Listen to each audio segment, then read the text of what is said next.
Good afternoon, everyone, and welcome to the Author's Quill. I hope everyone's having a good day wherever you are on our planet. I know, people always ask me, does people listen to your show? Does my English is shot? Does other people listen to the show around the world? And actually, they do. I think this show currently has about 120 countries that listen to it. So, um, well, I hope they all speak English. But anyway, I'm sure they can translate it. There's lots of translators these days. There are the new universal translators that anyone can buy and use. And it translates I think it's 86 different dialects now. So go out there, give it a try, people, if you don't understand what we're saying. But there are other translators that are specific. Do they do Bayou? I don't know if they do Bayou. No, they do Kuyon ones, what they do. But anyway, we're going to get into that. That's probably not what we need to use on the air today. But anyway, guys, but you can find us in a lot of different countries, and it's great to be able to know that we're around the world. And of course, we're in almost all the English-speaking countries all over Europe. But it's fun because I know we're in China. I know we're in Russia. Matter of fact, I did a 2-hour interview for Pravda the other night on on another subject I talk about, which we're doing part 2 of tomorrow, because really the first one's audio was kind of glitchy. So if you live in Russia or Moscow, because that's where it's broadcast out of, that particular thing, the reporter's out of Moscow, you can tune in and listen. They're going to let me know what day it's going to air there, which really, it doesn't mean anything here, but still, it was just really weird to be asked when Russia's in the middle of a war to be on, to their TV station. It's kind of surreal, actually. But I have John Goodwin with me here tonight. Sorry, guys, my throat is scratchy. No free advertisement for Coca-Cola. Nice to know. Now, it's guaranteed to help your throat. No. Yes, hey, it's not itchy anymore, so it's not hate.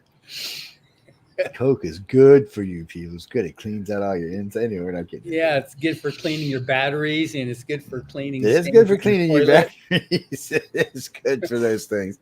It's also good for cleaning everything else in your body out. Anyway, we have Jack Nash with us this afternoon, and Jack's one of the winners from Writers of the Future. From this one, exactly. Yes, from this one. Got my copy as well. Oh, good. Yes. So, yes, I got mine back here. This one's starting to look a little rough, man. Thank God this is my own personal copy. It's always back here. There's another one back there too that's in good shape over there somewhere. Of course, there's Death with a Taxpayer over there as well. So, Nash, we'll just start right at. Wait, where are you from, actually, man?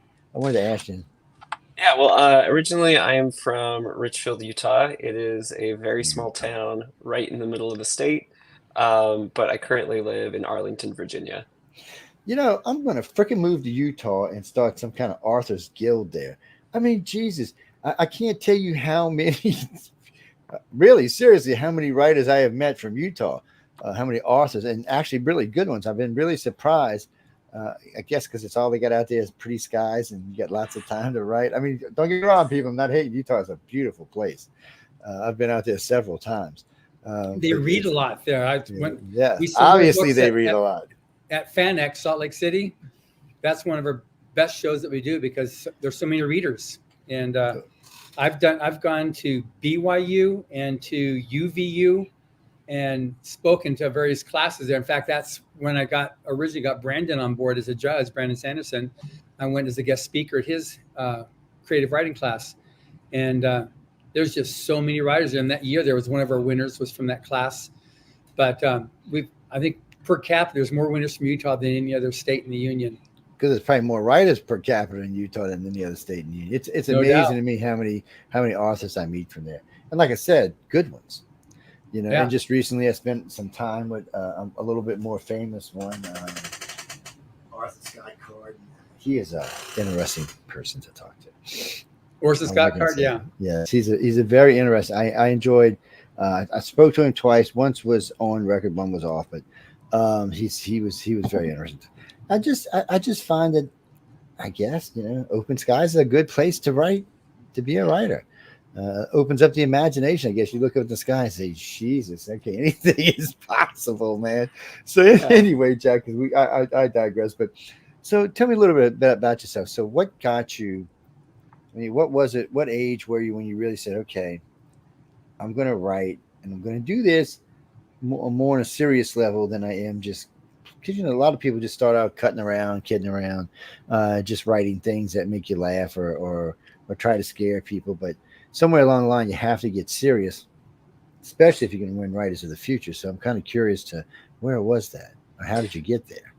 Yeah, well, a lot of people tell you that, they wanted to be a writer since they were a kid, and for me, that's only part true. I definitely had the desire to write. I loved books, but I didn't get really serious about it until just almost 4 years ago. Um, so I work as post grad school. I started a job at a small consulting firm where we were working with various governments and private companies. And one of my first jobs was to be a speechwriter for a former head of state of a small African country. And I had to pretend to be someone who was much different than myself. And I learned a lot, taking on someone's voice, taking on their perspectives, writing as if I was a different person. And after I got a little bit better at that, I said, you know what? I've always wanted to try fiction. There's no time like the present. And what will happen if I kind of shift focus? So that's when I really started to hammer down on learning how to write fiction. And I've gotten here and hope to keep going. Well, I will keep going. It's not hope. Yeah, please. Yes, I don't think there's going to be any nukes falling anytime soon. So, but I mean, what's your favorite genres to write in? I mean, what is it that really, really pulls you down, that really attracts you? That's a great question. I'm pretty agnostic when it comes to genre. I can skip around a lot, and I enjoy a lot of different stuff. When I want comfort books, just when I need a break, sometimes I find myself going towards thrillers, but recently I've been on a little bit more of a classic sci-fi kick. So I just read Ursula Le Guin's The Left Hand of Darkness, which is a classic work from a few decades ago, but still really poignant, really well done. I don't like to really put things in genre boxes. I think if it's a good story, it's a good story. If it's saying something about humanity, you'll find it. So I'll read whatever's thrown in front of me, pretty much. You sound like my wife. Give her a book, man. She'll read it. She's ridiculous. I'm not. When I met her, I was like, "Is this how our marriage going to be? You're just going to disappear for hours on end. Where'd you go, baby?" So I find her on the couch somewhere, and I think just reading away. And the bad part is, it wasn't like she'd read like just one book. Oh no, that wasn't enough for her. She finds a series. There she goes. She goes. I'm like, okay, well, I'm going to cook dinner or something. 2 hours or 4 hours, 5 hours later. I'm like, how you doing? Oh, I'm on my second book. I'm like, what? I'm thinking to myself, I couldn't even read it. I've been putting the first one down after 30 minutes. Okay, I'm going to find something to do. I'm bad about that. I actually admire people who can really seriously sit and read. When I was young, I could. But it was more because it was required. I was in private school, and we did a book report every week on a classic. So, and those, for some reason, I guess I identified better with or something. I don't know what it was, or maybe it was just I knew I was going to get a failing grade. But regardless, I did a lot of reading then. And then as I got older, my life got busier. So now, though, like with John sends me audiobooks, which makes my life really easy. I'll put it on my phone, or I'll put it on one of my computers. I can listen when I'm driving, or listen when I'm building on the website. So I really, truly enjoy it. So I always admire people who could actually just, because it looks to me like would be a grand thing to be able to sit and do. I'm not going to lie. Well, I'm like you. I have a lot of trouble sitting still. I don't know if it's ADD or something, undiagnosed. I don't know, but I can only sit still for a few minutes before I start to feel like I need to be moving. So I do a lot of audiobooks because then I can cook, Nice, I can do other activities, I can multitask. So see, in some ways, I think that's going to be a good chunk of the wave of the future. I didn't mean to cut you off there. Go ahead. Oh, very good. Just audiobooks. Really enjoy them. There is something special and important about actually sitting down with a physical book. I think especially for writers, just to see how the words are on the page. I feel like I learn how to write a lot better from that, but sometimes I just got to do an audiobook to get through it. You know what? They got a good, especially if there's a good, if the voice is really good, or they're adding a little sound effects with it, it can really bring the book home for me. Because there's some, I've been fortunate to get some really good audiobooks with some really good, solid voices, and And like with Mission Earth, there's a lot of good solid voices, but there's a lot of good sound effects as well. Somewhere, where am I at? Like book 8.5 now or something, but it's going on a year I've been having this book. John, Well, I like good. Now I was going to say in here, because you got your story there, Jack, Sun Spirit Snake. I think the narrator for your story was just, I mean, she was amazing. She did a lot of preps for it to really learn how to get the French accent for it on your stories and to get that. And she made sure she did your pronunciation key that you created for the story to be able to follow that. And she was just amazing. Sometimes, I mean, I like listening to audiobooks, but I sometimes have a problem because I have to read so much for the podcast that I do. And so I can read like 5 times faster than I can listen. So, but listening to her rendition of your story, it actually brought a lot more out in the story, because then you could really get the distinction of the ethnicity that you're actually writing into the story, which I wouldn't have otherwise gotten, because I was just looking at your science fiction and fantasy, but that actually, it was a lot deeper than that, which she was able to bring out. Yeah, no, Tamara did an amazing job. Just really I wouldn't have thought she didn't speak French listening to it. She really did a great job with the accents and the weird words. And it was actually a fun task when we were told there's going to be an audiobook recording. All the writers were asked to kind of explain how to pronounce things. And I had a lot. I actually had to make an Excel sheet just to keep track of all of them. But glad she found it useful. And totally agree. She did an amazing job. Yeah. And Pedro did an amazing job with your artwork, Mm-hmm. You scored. Yeah, no, I got some great co-creatives to really bring this to life. It's just been a surreal experience. It's been so much fun. Who was this strange fellow Pedro? I'm just teasing, ladies and gentlemen. We just had him on just a couple of weeks ago. Awesome. If you want to know, y'all can go check it out. He's grown quite a lot. Nascimento, yeah. I was surprised when we had him on the show. He was a lawyer. Yeah, I didn't know that either. I was like, he was a lawyer, and then all of a sudden, then I decided I just got tired of it, and so I wanted to be an artist, and that's what I really wanted to do. So I'm doing my art now. Love that. Love Pedro. I would have never thought he was a lawyer, man.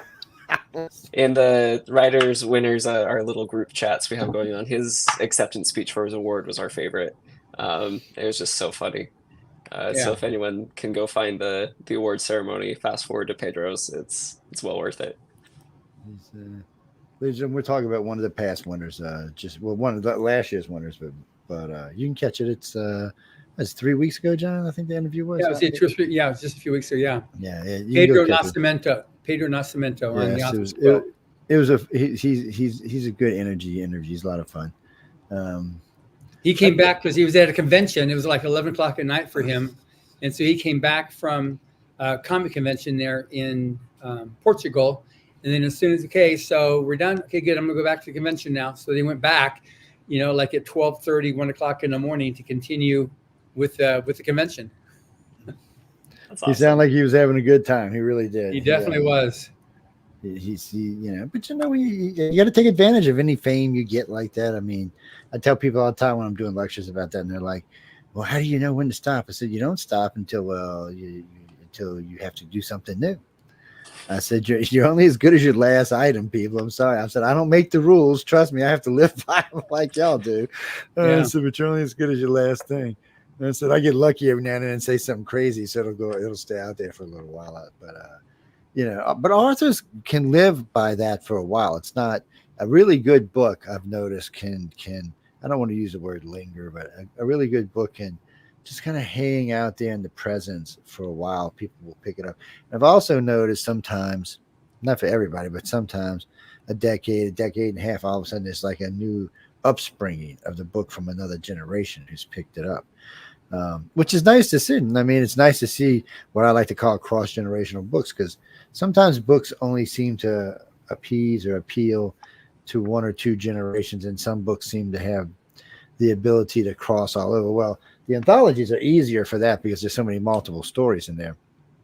You can go through them, and I feel comfortable reading all of the stories, so I find it interesting to me. But still, it's one of them things. So Yeah, I well, mean, one so thing too, like yeah. to your point there, and Jack, when you were at the workshop, we had everybody read. Was it To the Stars that you read? Yeah. Yep. To Yeah. the So To the Stars. Stars was written in 1950. We re-released it in early 2000s, and some of the pulp fiction stories and that type of storytelling is having like a renaissance. To your point there, Joe. It's especially maybe it's because, and this is something that um, that what's the name? Come on, D. Musley Smith has been talking about too, because of the online surge of stories.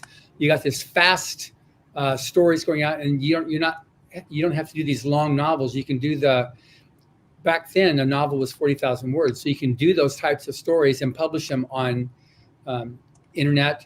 But that story was written in 1950. Then in the early 2000s, it came out again. It got a starred review from Publishers Weekly. It got an A- from Entertainment Weekly, the magazine. And it's just some stories transcend time. And obviously, I published Hubbard, so I'm very knowledgeable in that. But there's multiple authors who will transcend time and become an inspiration for other authors on writing styles and techniques. So you learn, like, you don't need to reinvent the wheel. It's just like a new take on several of similar tropes. So was there anything that you found, Jack, that any writing styles from authors in the past, from the golden age or from earlier periods, that were inspirational for you? That's a really good question. It's hard to pinpoint exactly where some of my writing style comes from because Hmm. I I read so widely. Yeah. But I think a lot of where my style kind of comes from is when I started reading as a teenager, when you really get into books and you start thinking about your brain's a little bit more developed and you can start thinking about those things a little bit more. I read a lot of Agatha Christie. I read a lot of Sherlock Holmes, a lot of classic detective fiction. And I think that kind of came through, even though it was a fantasy story. After the awards ceremony, we were sitting with Kevin J. Anderson, and he called my story a gritty, dark African something. And I think part of that's because I read a lot of noir, a lot of detection thrillers where the writing, the Yeah. sentences are a little bit shorter. It's not an exactly what style it is, but I think that definitely has influenced me. That Yeah. that era of writing in that genre in particular. Good, because it makes sense that it would if you're well read, and there was a definite, again, as Hubbard put it there, with when he was asked about, okay, so it was the golden age. He said golden age is what's been named after the fact. At that time, there was just a lot of creativity. People were just like, the doors opened up, and because of pulp fiction, the pulp magazines, it was turned onto overdrive, and so people were coming with new ideas. He was specifically brought in by Street and Smith to help on science fiction, to get it out of just being the ray guns, robots, and rocket ships, and start adding people to it, because that's what he was known as more, as an adventure writer. So he and a few others were brought on board, and the new magazine, then called Astounding Science Fiction, the editor there was told, publish whatever these guys sent you, because they were changing what science fiction was, from being the impersonal to, we need to start peopleizing it, which is Yeah. what was done.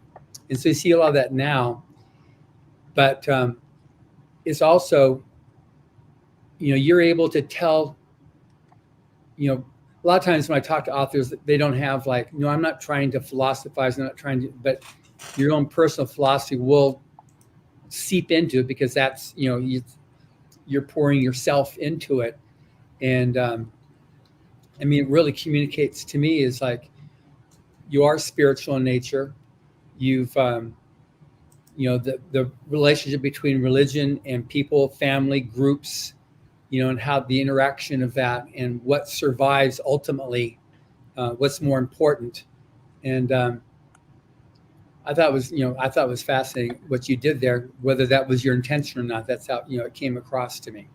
Well, thank you. No, I appreciate that. And it's one of the things I've enjoyed about talking to people post or being published is the themes that people pick out that either I didn't subconsciously know that I was putting in there, or things Yeah. that stood out to them that was things I thought maybe were a bit more subtle. But I know I appreciate you saying that, because those are things that I find popping up in other stories I've been writing. It's like, oh, there's a lot of family drama here, or there's faith or rejection of Yeah. faith is an important conflict point. So glad that's something that stuck out to you. Yeah, and that's one thing that's good about Rise to the Future too, is like for somebody that's interested in that, you've got it. If somebody's interested straight into the hard science fiction, just the really brutal hard science fiction, you've got the Tom Vandermolen's Non-Zero. That one's just like Great story. brutal. It's a great story, but it's like, wow. And then there's the one that I thought was very touching, was Lisa Silverthorne's story, Summer of 30 Years. Mm-hmm. It's like, wow, that's, what would you do if you're in that that position there? And then Cal M hers was also, her personal story was really special, as well as her story. Mm-hmm. And it was fun when we did because that podcast just went up. And just listening to her was like, just her story on just how she wasn't really expecting, I can't change, I'm expected to change. And like, once you realize that you don't need to do anything except for just be yourself. And that was, are you still in touch with her? Yeah, actually, us writers, winners from Volume 40, we're all on, we have our group chats going on. We're also connected to the larger writer alumni community. So yeah, still talking to everyone. Really excited to see. Yeah, there we go. Yeah, really are. Yeah, no, but really excited to follow all the winners. As they go on their careers. So we've got. It's just going to be great. We've got great fantasy, great romantasy, great sci-fi, hard sci-fi, fun sci-fi. It's going to be fun. Yeah. And for those of you listening from South Africa, from Australia, New Zealand, UK, this coming week, the book releases. And so you can get the actual print book, what Joe was just holding up there. You can actually get the book in stores in those areas. I think the release date is the 9th of July. So you'll start seeing it there in stores soon, to be able to not just get the ebook on Amazon or wherever you get your ebooks, but they'll be in the bookstores, and you'll be able to buy them hard copy as well. Michael, that copy's $5,000 if you want it. That's how much it costs. Okay. And the only reason I wouldn't let it go is because I got another one of it. But that's it, $5,000. Hey, it's right there. Oh no, you got to take it as is, crinks, cracks, and everything. No, you're not getting the prestige. Yeah, whatever. That's mine. Wherever the hell it's at. I don't even see it at the moment. Oh yeah, that's another thing. Oh, we can talk about that later. But anyway. So how did you feel when you got out to LA, man? I mean, was it first off, was it what you thought it was going to be, and then what was just the overall feeling when I'm in LA? What the hell did I get myself into?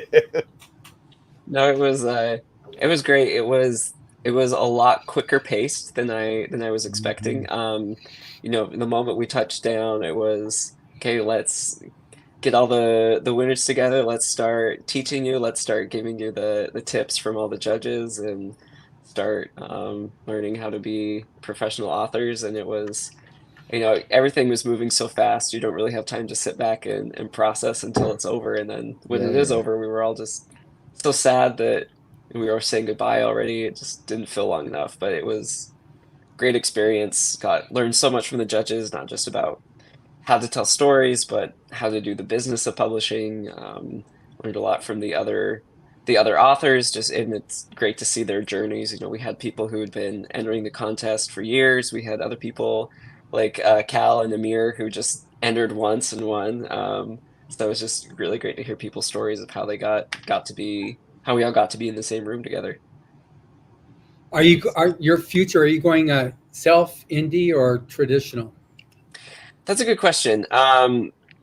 If you talk to the judges, I know Mark Leslie will be on.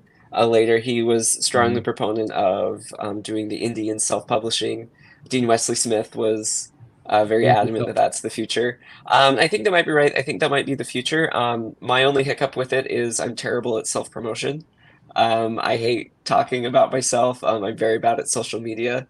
So it'd be great if I could do traditional just to have someone else do that. But Well, we'll see what happens. just remember, you don't have to talk about yourself. Just talk about your books or the process of the book. You don't have to talk about yourself. Same difference for him.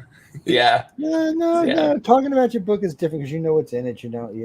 So if you kind of zone out on your book and you just don't think about anything else, you'll just. I mean, now don't give the book away. I mean, I have a problem with authors with this. I tell them all the time. They'll come on my other show and they're like, "Well, so you just why have to buy the book now? I know everything's in the damn book." I hate when they do that. But I mean, it is easier if you zone out, especially a book that's been out for a little while. You can go on a show, TV show, radio show. It doesn't really matter, and you can just zone into your book, and you don't have to think about yourself. I'm somewhere along the line, the host is going to drop a question, something personal, but that's coming. But most of it will just be, let me talk about my book, and it's more relaxing that way anyway. Usually, if I'm on a stage, I'll find somewhere or someone to fix on. It makes it easier to concentrate because it can get a little weird, man. But no, I think you do great. And indie is on its way up. I mean, I don't know if you can stop it at this point. I mean, traditional is not going anywhere, but because that's where the really, really, really big money is. But I think there's room for all of it, to be honest with you. At least now. Yeah. But you got like Ingram, who I've had two of the people on the podcast. They're going more and more and more to validate and to work with indie publishers and self-publishing. They're providing platforms that somebody could go straight to Ingram, upload their book, and they've got, I think it's a database of 2 million, I think it's 2 million readers that you can then do promotions with them, targeting your specific audience, and then they'll market to them because they've got those emails and to help you sell your books. They got different promotions and stuff that they've been doing, which is a whole change of direction that they're adding to it. Because before, for the last, 50 years or so, they've been just a distributor. They're the largest distributor in the world, but they've just been a distributor. Now they're like picking up to deal with, as more and more people are self-publishing, to cater to that audience as well. Yeah, good thing. Yeah, I mean, and we have Writers of the Future Judges who got really successful that way. I mean, Hugh Howey with the Silo series, he started self-publishing, and he didn't need traditional at all. So there's a lot of things to think about, but right now I'm just trying to write the best book I can. Sure. So this is the point. Hugh Howey went to traditional, and then he's going back to indie. He didn't like the traditional because he was. Oh, really? I didn't know that. He was too pegged. It has to be a certain length, and you only do one a year. And he wants to go his own pace. And he likes he does a section, then it's a book, section, then a book. That's how he did The Sand and Silo. They were done in sections as he was writing them and publishing them, and then put together as a book. Yeah, if it works, it works. Yeah, that's what I'd say. If it works, it works. Well, if I could do a little self-promotion here, then when we're talking about this, I'm actually going to be dropping a free novelette on my website on July 1st. So if anyone wants to check out my website on that day, I'm going to be self-publishing a story just to test the waters. So do you have a card for that, or some type of a social post you're going to have? Yeah, I'll be putting it on socials. It'll be on my website. It'll also be going out primarily through my Substack, through my newsletter. To my websites at jacknashstories.com. You can find me at Substack at Jack Nash Stories, or you can look up No Cats, No Coffee. It's the title of my newsletter. It comes out once a month. And so this month will be some free fiction. Well, give them the web address, though. So the web address for the website is jacknashstories.com. For Substack, it's substack.com/@jacknashstories. And I should pop up. So it will be a social post or not? So email me a link, whatever you guys. Just email it to me, and then we'll put it out on Writers of the Future. Perfect, we'll do. Yeah. It's what's that, Kirby? Indie just means self-publishing, man. Independent publishing. That's all it means. Why were you writing Indian down? Or were you just misunderstanding what we were saying? I think you might have had a couple of beers today, man. You might want to put that down and relax there, my friend. Oh Lord, it's very strange. So you're going to get out and about this year, Jack, and go visit any of the cons or anything, or? Yeah, I need to figure that out. Recently just changed jobs, so trying to get a handle on the schedule, what things will be like this year. But going to be trying to do a local convention out here called Capicon. I'm going to see what the timing of things are. Hopefully I can. Going to try to do FanX. That one's a little up in the air, just depending on what else is going on. But yeah, like to do a few cons. Once I know, I'll be posting it on socials. So if anyone wants to meet up somewhere, happy to do that. Yeah, because if you're going to make it out to Salt Lake City, I mean, you're in touch with Emily? Yeah. Okay, good. Yeah. I know last time I went out to FanX, I had a good time. I had a good time at Dragon Con. I'll be at Dragon Con this year. I'll be out there misbehaving or something. Yeah, we'll be in Tampa at Comic Con. I guess that's. Yeah, I want to go to that one too. The first thing we've got in July, the end of this month, we've got San Diego Comic Con. Then we'll have Tampa Comic Con. Then we'll have Dragon Con. Then there's going to be Toronto Comic Con Toronto, and then FanX Salt Lake. And those are the ones that we'll be at. That's five big ones there. I mean, those are all nice size conferences. Yeah. Jimmy, if you have a passport, you can go to the one in Canada. Yeah, just go get your passport. They don't take as long as they used to take to get. Yeah, go get your passport. You need a passport to get there? I thought you just had a U.S. driver's license. Sometimes you do, sometimes you don't. I have no idea. I know some of my friends who live in Washington can go in for X amount of hours, but then they can't stay for, I think, more than 24 or 48 hours or something.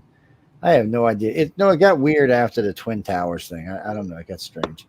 Mexico's the same way. It used to be Mexico, you could go down there forever. Now you can go in, I think, for 72 hours and you have to come back unless you get a permit or a passport.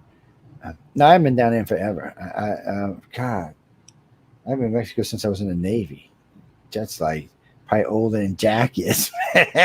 Damn, that's pretty old. I don't know. So you're gonna put out something new. That's kind of cool. Drop on your website. That'll be nice and interesting to be able to go visit. Y'all go check out his website, guys and girls. Get out there, check out the website, see what you like. So what else you got listed on the site? So on the site, I've got all the wonderful interviews I've done with you, Joe, plus some other media. Then there's also the links to Writers of the Future Volume 40, so people can go and check that out. I've linked to some of the reviews that have come up about the whole book, and then you can see some of my past publications. There aren't many, but most of them are free to read. So if anyone's curious to see some, well, hold on. I'm gonna bring Mark in with us. But watch this magic, people. Whoa, look at that, man! Magic. He just hit the button, and there he is, man. Made it all even now. Now we've got the 4 boxes. Exactly. Oh wait! Now we're gonna have to change his first name, guys. He's not a J. Yeah, it's me, Jark. We'll call him Jark. So we got Jark, Jack, John, and Joe. All right. Okay, let's do that. So, Mark, how you been, man? I'm not too bad. How about you? We're here, man. It's always a good sign. We're out causing mischief and chaos. So I mean, everything's good up there. You back in Canada and hanging out up there, and oh yeah, enjoying the. Well, at least you got cool. I'm weather enjoying the LA like weather we've been having lately with the heat wave and stuff like that. So. Yeah. I was talking to my station manager. She's up somewhere around, I think it's in Ontario, somewhere around Niagara Falls, and she was moaning the other day about how hot it is. I'm like, hot? Come spend a week with me. I'll show you hot, girl. I'll show you what hot is. Oh man, it's insane. But I'm gonna let you properly introduce yourself because I always butcher your last name every time I say it. Okay. And, so go ahead, tell them. Yeah, my name's Mark yourself, Leslie Lefebvre. I am Jark Leslie Lefebvre, just for today's show, just because the alliteration's too good with all the names. And I've been working in the book industry for more than 30 years. I started in 1992 working in the book industry, and I worked throughout it. Then that was the same year my very first short story got published was 92. So I've been living this delightful dual career, getting to write speculative fiction and read lots of it, and of course sell tons of it as a bookseller. So I mean, so speculative fiction now. You might as well just tell what the audience what that means, because I already seen like 5 questions come up when you said that. I'm like, yeah, nah, no, my apologies. So I that's just a term I use to define science fiction, fantasy, and horror. Any of the fiction that really participates in that imaginative what if. Whereas with science fiction, obviously the what if is related to some sort of scientific thing. And in fantasy, it's usually what if some sort of magic thing. And often in horror, it's what if some sort of scary thing, which can be paranormal, and it doesn't have to be paranormal. But then, you know, then you get into alternative history, which is sort of this, what do you call it? Do you call it science fiction? Do you call it fantasy? I think it's, I don't know. It's just, it's in the speculative realm. Yes. Whoa. What? Yeah, well, that's true. It is in a speculative realm. Before you came on, we were talking about ways of publishing, and you're noted for indie self-publishing. Yeah. And Jack has got the heebie-jeebies on that. So yeah. So I'm just curious about that, because he's, you know, the fact of traditional publishing means he doesn't have to do any of the self-promotion stuff. So is that that's really not true? So maybe a little less promotion. Well, actually, I mean, when you have a great publisher like Galaxy Press, of course they're going to do a lot of great work for you and promote you and stuff like that. But that is a rare exception. For the most part, when you're traditionally published, you're usually with a publisher where you're one of 50 different authors who have a book released that month, and maybe you have a PR person who works with you. So I have probably maybe 12 or 14 books that have been traditionally published, and the rest of I have 35 books out there. The rest of them I've self-published. And when I'm with a traditional publisher, sure, the month of the release and the month before the release, there's a PR person assigned to you. But to be quite honest, I end up doing 90% of the promotion after that. And so, and they do help you out. Some publishers help you out and give you some tips and things to do, and reach out to media for you. So when it comes to that aspect, whether you're traditionally published or self-published, you're still in the same boat. You're going to have to do 90% of the heavy lifting. Now, the benefit with a traditional publisher, of course, is they assign an editor and cover designer and all that stuff, and you work with them. Obviously, you get the edits done and stuff like that. With self-publishing, well, you've got to find the professionals to work with. You got to find the right people to do all that. So what I say the most important in self-publishing is self-directed. Not that you do everything yourself, because you got to hire the right people to do the right job and put out a professional product. Now, my very first book came out actually 20 years ago.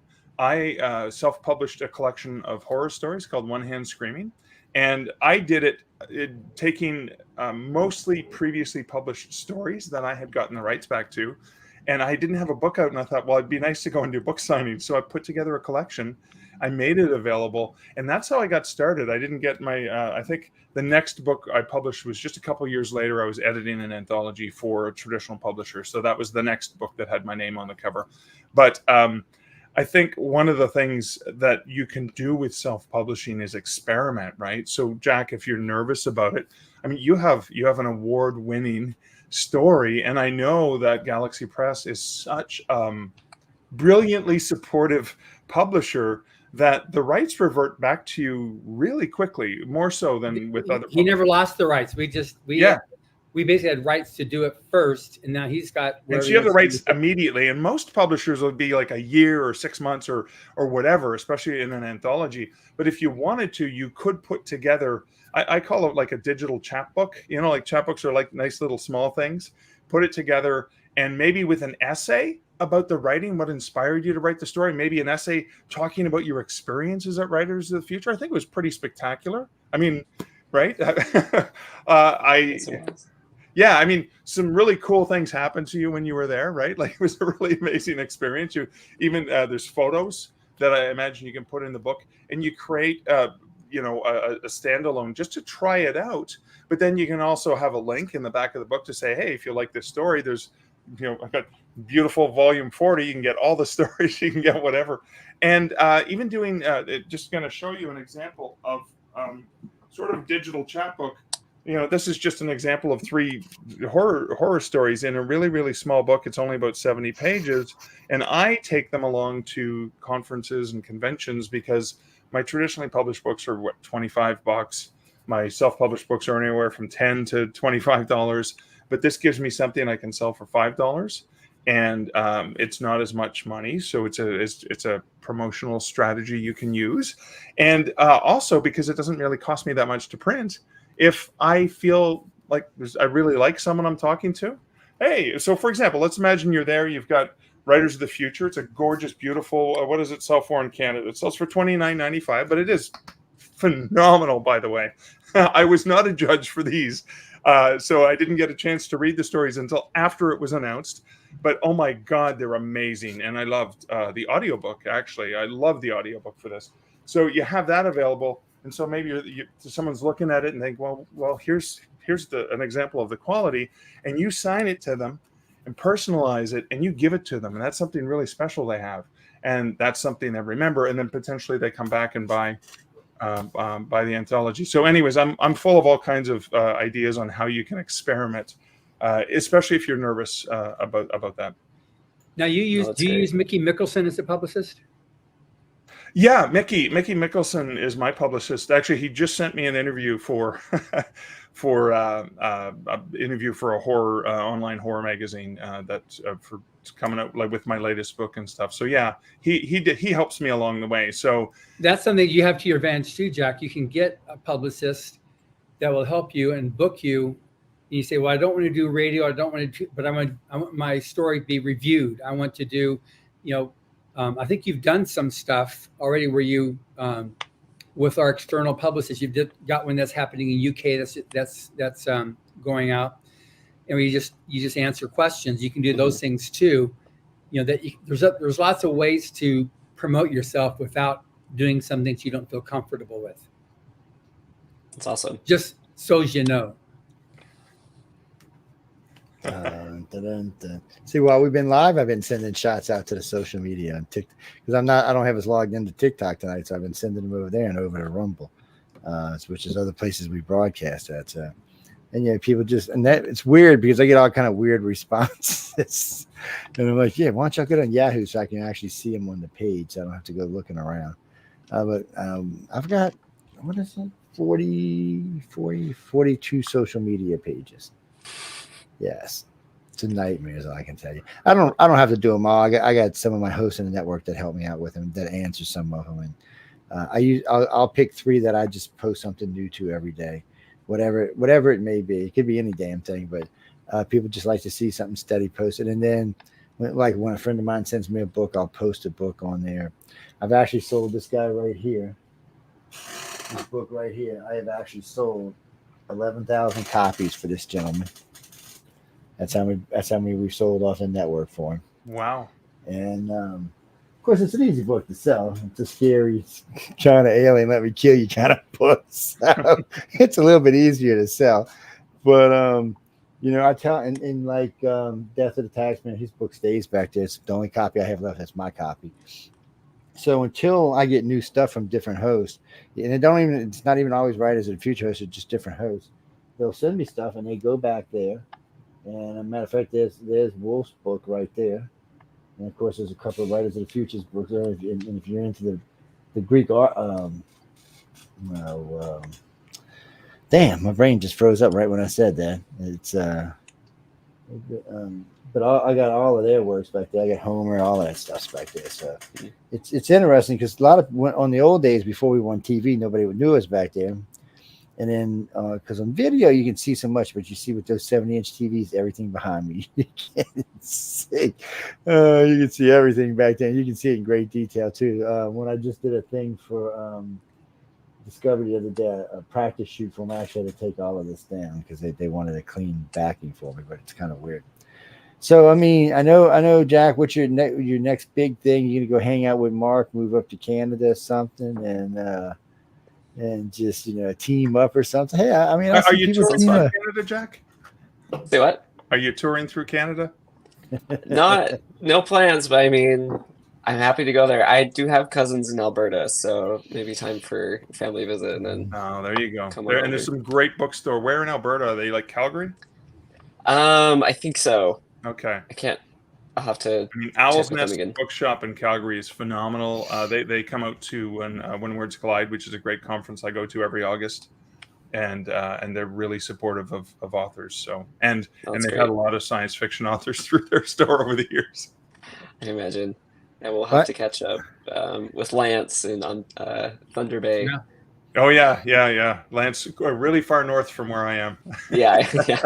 Yeah. Well, Now, you one know, if thing you- people might not know is that Mark is our newest Writers of the Future judge. He just came on board literally days before the awards ceremony, Yeah. and we were jamming it through. And I said, "So can you make it out there?" He says, "Well," and so I had to.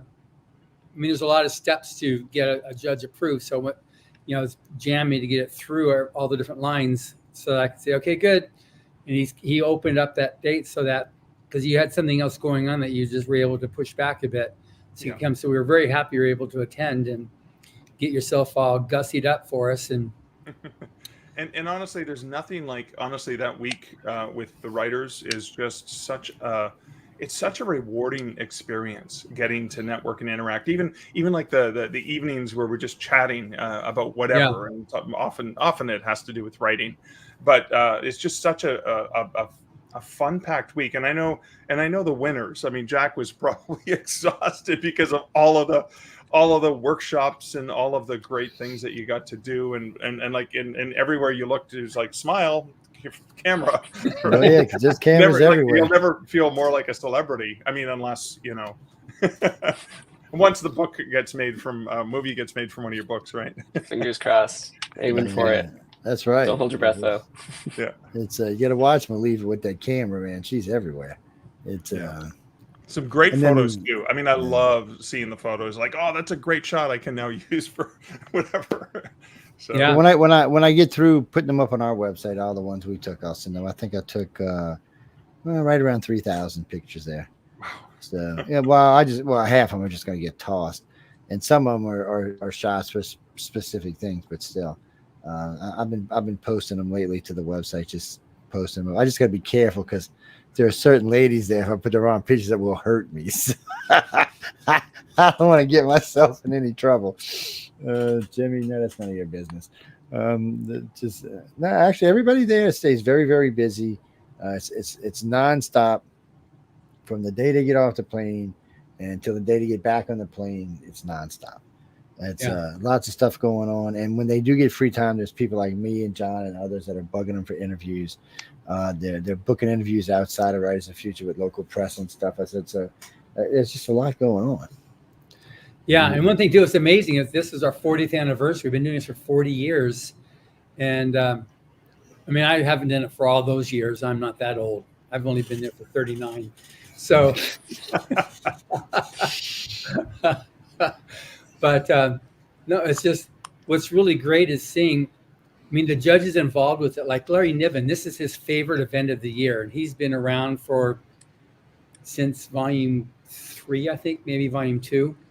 And Bob Eggleton's been around since volume 5, and it's a highlight. It's so special what it does, and because that because of the way the contest was originally formulated and created by Mr. Hubbard, that there's no strings attached. It's like these guys had to earn 100% their status as a winner. There's no like, yeah, well, this is the cousin or the daughter or the mother or the father, or they paid $1,000 instead of $200. None of that stuff is there because it's free to enter and the judging is blind. So whoever has the winners, they really are the best of the best. Now it's up to you, Jack, and all the other winners. You need to take your next step. We'll work with you. Effort for effort, because I mean, I've had winners going back to Dean Wesley Smith, volume 1, and we still put him on media. Help him help him out. And I think that kid will do something with his career one day. Yeah, hopefully he's going to. You heard that, Undine. Someday he's going to like take off, and then watch out, world. He's got something. Yeah. I think so. He might make a little change one day. And then he and Christine's the first love story for the contest, because that's when they went to the first workshop in Taos, New Mexico. That's where they met, and they fell in love, and they've been together since. And that's awesome. So that was the first love story, romance story. See, you can even fall in love at the thing. I know Christopher, his wife writes as much as he does. Yes. Yep. I didn't even know that when I first met him. And I found that out later on. I forgot who told me. Yeah, they are so prolific. It's amazing. And then you've got the second generation judges. So you got Todd McCaffrey, who follows in the footsteps of his mom, Anne McCaffrey. And you got Brian Herbert, follows in the footsteps of his dad, who wrote Dune, Frank Herbert. So you've got this type of a continuation that's, the last thing that Frank Herbert ever wrote, which was on his deathbed, was the article for Writers of the Future. It was just that important to him. And the night when Jerry Purnell passed, you see on his nightstand, he finished reading the story. He did his judging, and then, so we've got that type of it's that important to these judges, and these are the big names of science fiction and fantasy. For them, it's that important to put the future of science fiction there, and so I think that's testament to the contest itself, but it also is testament to what you're getting in terms of the products coming out of the contest. You get people that really are, dedicated and concerned, and we've got a 65% success rate on our winners, which is, nobody's got that. They had a lot of good winners, I'll tell you that, guys. A lot of good stories. A lot of these stories too, when you read them, are going to stick in your head. They have a range of stories: happy, fun, scary. Yeah. Kind of. Well, like Jack was talking about his story a little while ago. There's just a range of stories in there. There are rules to it, so you got to go to writersandfuture.com. But you have a lot of freedom, I can tell you that, because I've read a lot of stories now. So I've got in 5 books with them, plus the other 10 I had bought in the package. So that's 15 books I've read of there. So there's just, and I've enjoyed them all. And some of those stories actually stuck in my head. It's like anything with me. If I find something I really like, it'll be there for a while, whether it's television, radio, podcast, or a book. It'll stick there. Now that they have them in audiobooks, we have 39 and 40 in an audiobook. Oh my God. Now I can just listen. Oh yeah. I wish they would put them out before the damn conference, before the gala, but it's nice. I can just plug it in and listen and go. I'm kind of spoiled now. There's so much good stuff that comes in audiobooks. I just find it's easier for me all the way around. Jim, you can get it anything. I don't think you can get it in hardback, but you can get it anything else. Yeah. Well, go over to galaxypress.com and they'll have a realm of ways to buy the book, or just go to Barnes and Nobles or Books A Million or anybody, Amazon. It doesn't matter. It's everywhere. And it is international. I mean, you can find the book in John. How many countries are your books now? Well, with the ebooks, we're everywhere. But of course, this coming week, we're going to be releasing in South Africa, Australia, New Zealand, and UK. So basically, wherever English books are sold, and then anywhere else in the world, we've got Amazon. If you want to pay the shipping, you can get the hard books that way too. Yeah. But it's just it just continues to grow as a. Or if you're very, very good, I might give you one at Christmas time. Mm-hmm.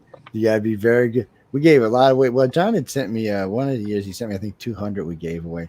We usually give away between 2,000 and 3,000 books a year now, every year. And the last 2 years, we gave away quite a few lightsabers along with them.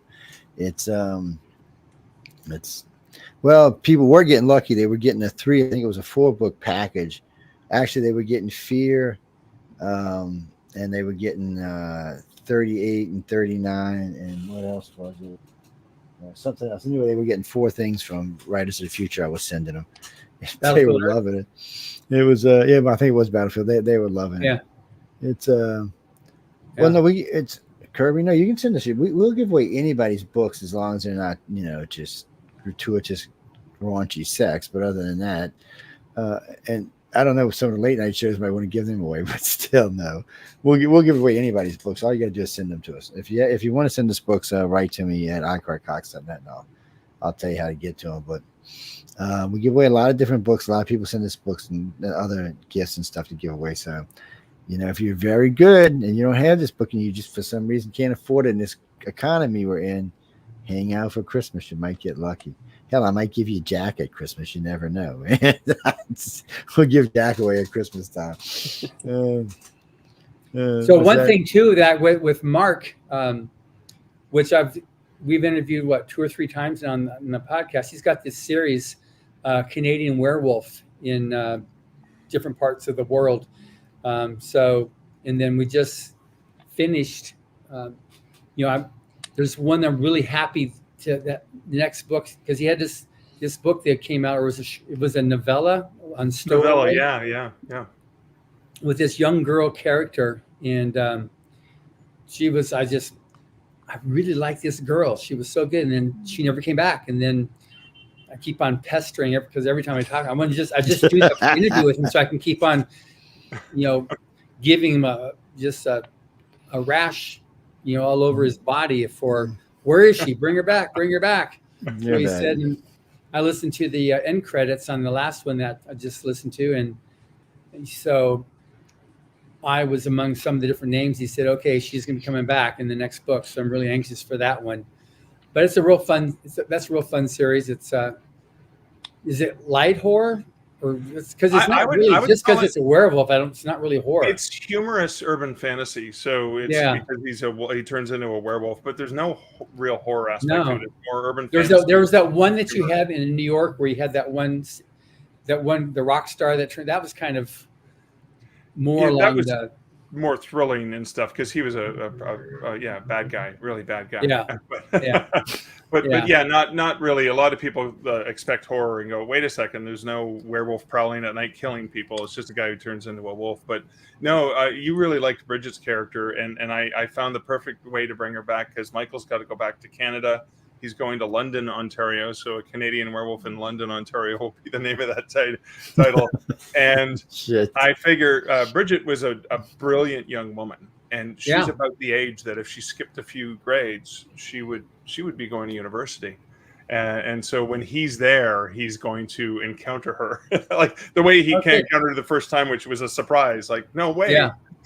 Yeah. So I think I'm going to have a lot of fun with that. This should be a good time. Mark, you got to give him a website, because I'm getting spammed.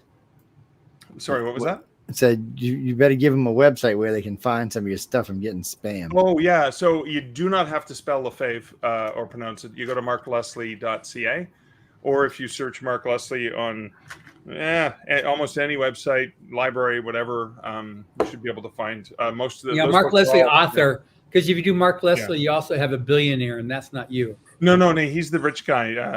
So he's got markleslie.com. I couldn't buy that from him, so I went with the Canadian version of the site. But I don't think he's written any books. So if you're on a retail website and you search me, I usually come up. My Canadian Werewolf series available in hardcover, paperback, ebook, and audiobook. And I got some great narrators who I've worked with for that series. Yeah. Yeah, one narrator is a guy called Mark Leslie, not Lark Leslie. So well, I had to. That was funny because I thought, since Michael's spent so much time with a therapist, I thought, wouldn't it be very meta to have me do the voice of the therapist? so that was kind of a fun thing, because having Scott, my main narrator, doing the therapist, it would have been too much for the dialogue bits. We needed a separate voice. So that worked out good. What the hell? I'm sorry, I just got spam. Let me get out here where I can actually see y'all again. Everybody's deciding to spam all kind of places. Yes, he's in Canada. Imagine you get his books anywhere, though. He just told you how to find them. So you Just you go to get 'em Amazon. anywhere. You go to Amazon. Yeah, probably Yeah. Barnes and Noble has them here in America, and Books a Yep. Million. And you can find Writers of the Future Volume 40 with Jack Nash featured as the grand prize winning author with his story. An amazing, exactly, just what you see right there. It's in bookstores all over the place right now in That's America. right. America. Everywhere on the planet. Yeah, in Canada, and soon to be in South Africa and Australia, New Zealand, UK. Janine, I don't know. We ask guests all the time what their favorite book is or what their favorite movie is. They're kind of like me. It's hard a lot of times just to post. I mean, guys, y'all can answer this question if you want to, Jack, or but either one of y'all, Mark. But it's I mean, I do get this question a lot. What's your favorite book? What's your favorite movie? What's your favorite TV series? I'm like, really?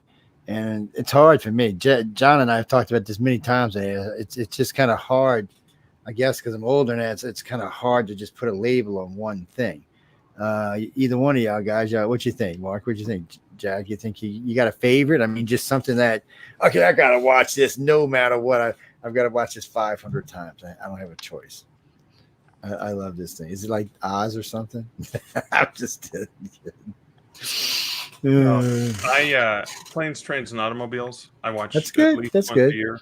That's one. And Die Hard.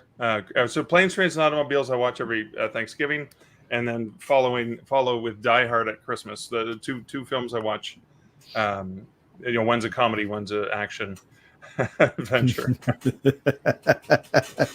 Oh man, they're kind of both kind of guys. Actually, we do play.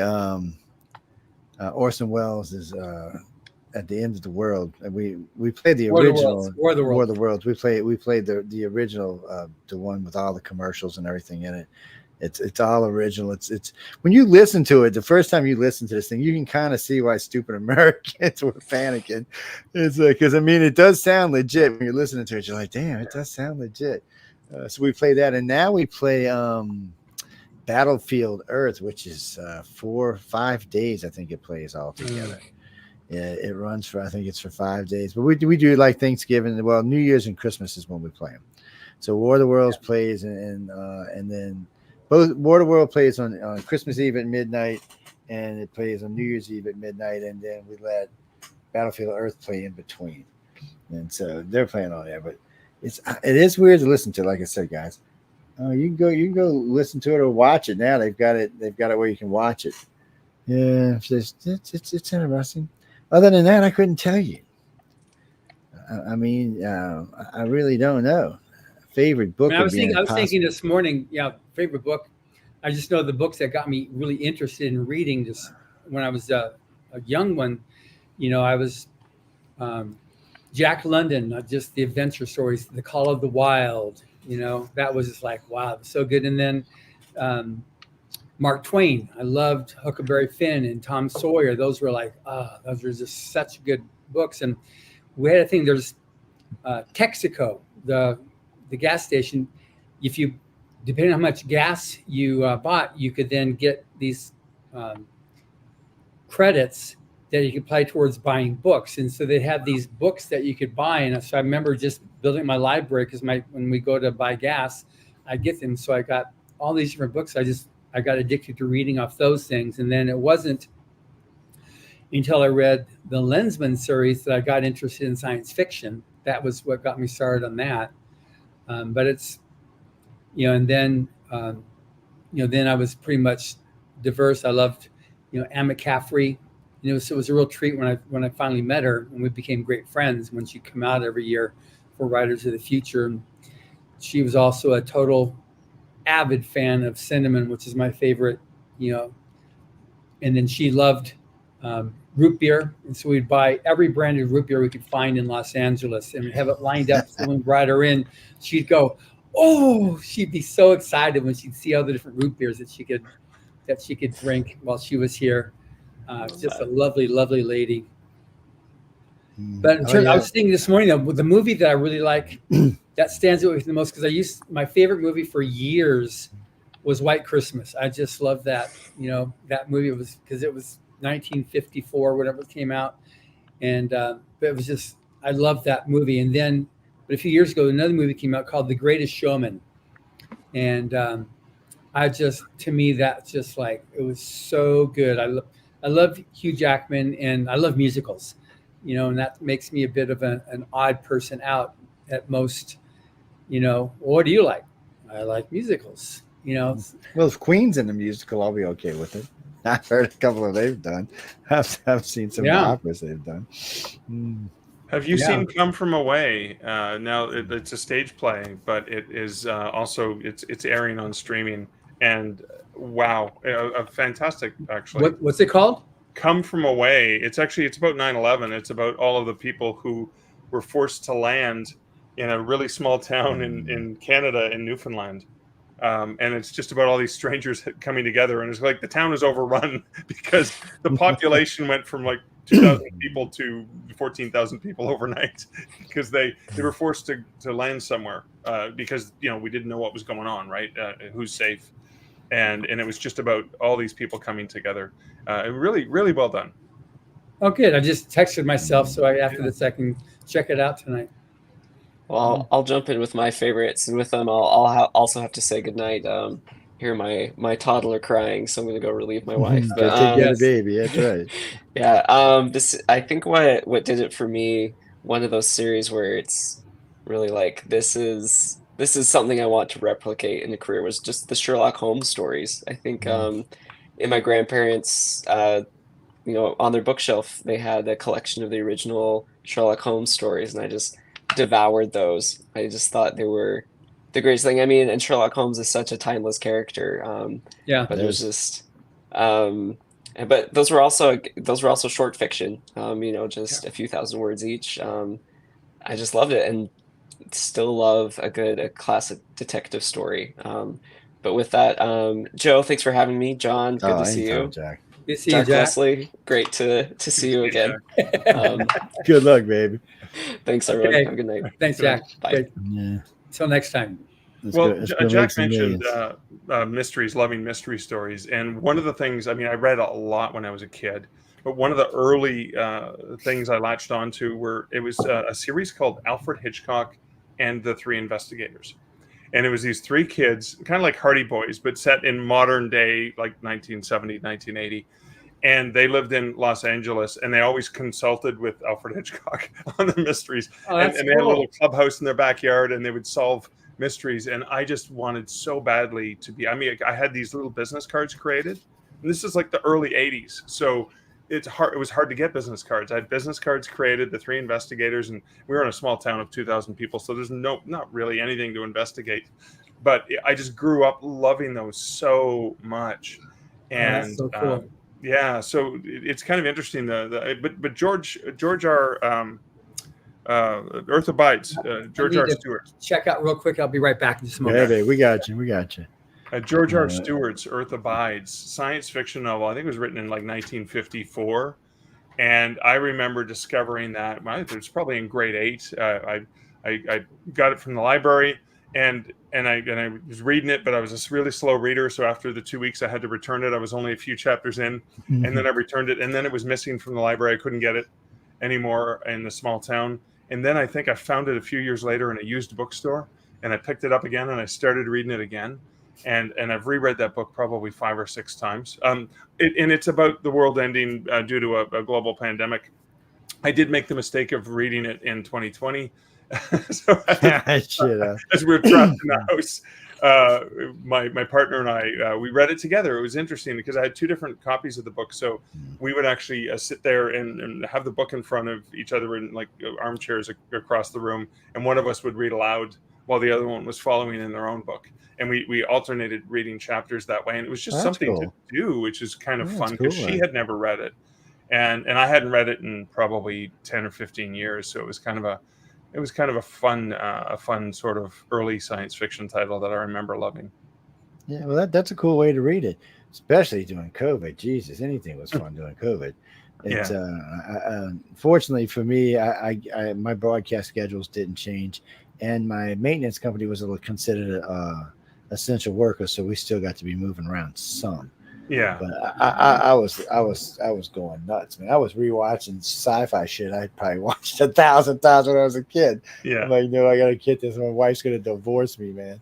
Well, I like a lot of what they call near now science fiction, near Oh yeah, time period. yeah, It's just like Babylon 5 or Expanse or Altered Carbon, things like that, which are within a couple of 100 years from where we are right now. Because you can see progressions of you can look back to sci-fi from the 1800s and look at what they were saying about today and see the politics are pretty much right on. And then you can look at where we would be heading if we stay on current courses. So it's interesting, and I like the fact that they actually include the politics into this. Star Trek is great, and it's always fun to watch, but it's not realistic on where our political environment is right now. yeah. Today we would take all of our political issues with us into space. I'm Oh, sure yeah, we would. Elon's trying to figure out a way to leave them at home, but Yeah. he's going to revolutionize everything. He's another one just can't sit still. I was thinking the other day I was watching one of his missions coming back to Earth, and NASA and Russia and everybody else for that matter who brings in anything from space has to wait 3 or 4 minutes before they can talk to their craft. Not Elon. He uses Starlink now. He didn't even lose communication with his ship. I'm like, so this is some bitch. You can land him. He is so far ahead of our government and the other government's not even funny. And he's science fiction in itself. I mean, he's going to go to Mars. He can't help himself. That's where he wants to be. Somebody asked me the other day. I was talking with an author just a couple of weeks ago, and the question came in: if Elon offered you a trip to Mars, would you go? I was like, oh, I don't know, man. Maybe if they had like a Hilton there or something, I might go. I'd be kind of spoiled. It was interesting though, because a friend of mine who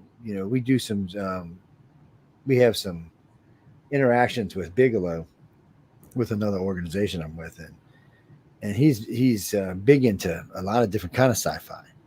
And for a multi-billionaire, you don't usually hear about billionaires being interested in sci-fi. Yeah. Even Elon, who is interested in space, you don't really hear him interested in sci-fi. And it's just weird to actually hear him talk about, different space programs or different alien or different movies that are science fiction movies. Like who was it the other day was trying to get me to watch Clowns from Outer Space. I'm like, come on, dude. That movie's how old I didn't watch it then. I ain't watching it now. Yeah. You should get it, man. There are some things I just don't want to watch. And lately, I get so little free time to read. I always tell people, look, I don't want to hate on somebody's book because I haven't read it, and I hate doing interviews where I haven't read their book. But it happens a lot these days. So I always tell them the same thing. If you've got it in the audio, send it to me. So this gentleman who has a great voice sat there and read his whole book and sent it to me. Oh wow! I was like, well, dude, you're in the wrong line of work. You should be doing this for a living.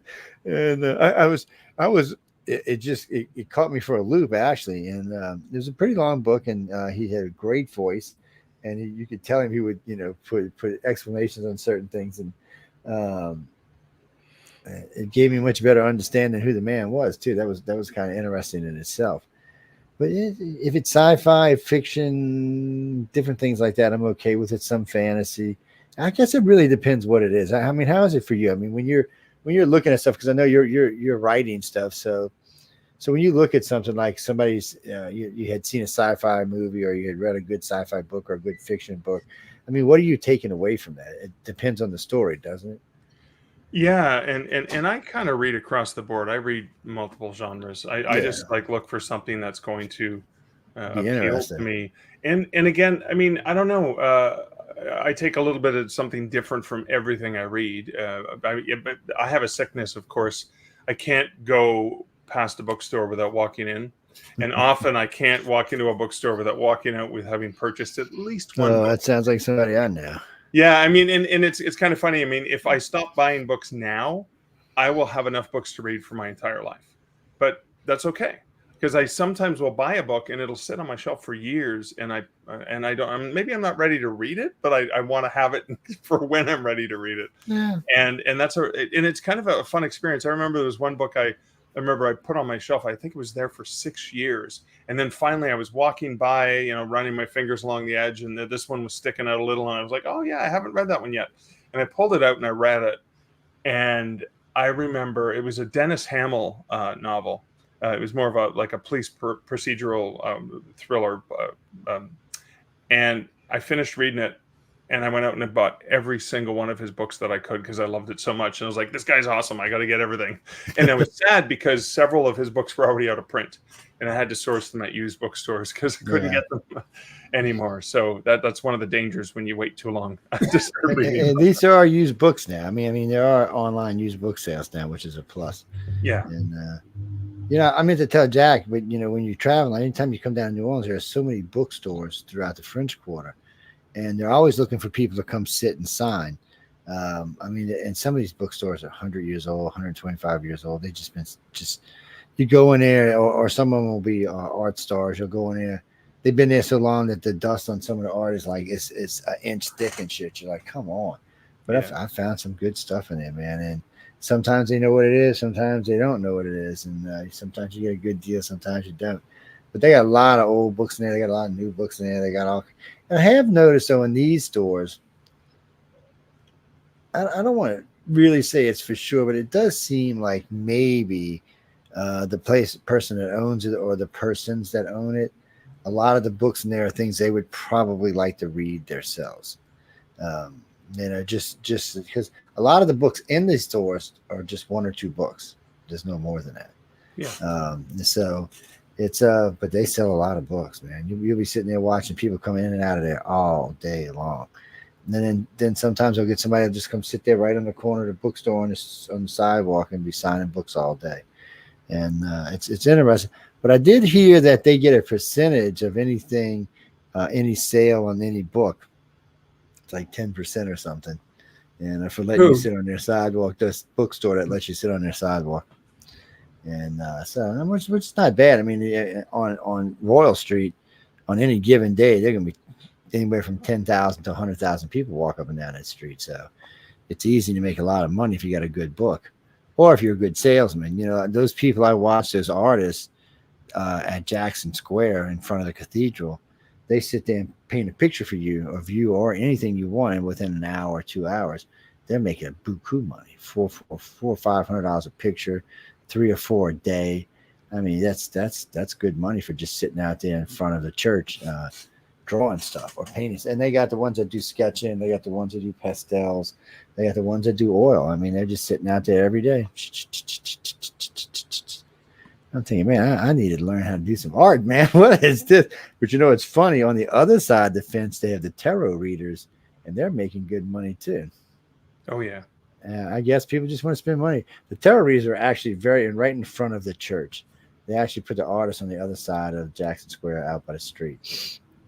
It's interesting to watch them. And you'll be out there some nights. There'll be 10, 12 of them out there, and there'll be a line for each one to come read their cards at $60 a pop. So, now, one thing we've got with Mark is really big on indie and self-publishing, and he was also the president of the Canadian Booksellers Association, and created which part of Kobo? Kobo Writing Life, the self-publishing platform for Kobo was my baby. Yeah, so I think it's pretty fascinating. Anybody that's listening to this also that's interested in more direction on how to proceed. You've got a story, you've written it, and what do you do now? Yeah, so I mean, the first thing I always recommend is you need to get it edited. You need to get a second set of eyes, ideally a professional set of eyes, to go through the story and work with you to refine it and make it the best it can be. Which is sometimes even before you submit your story to a publisher, you still want to clean it up and get it as tight as you can.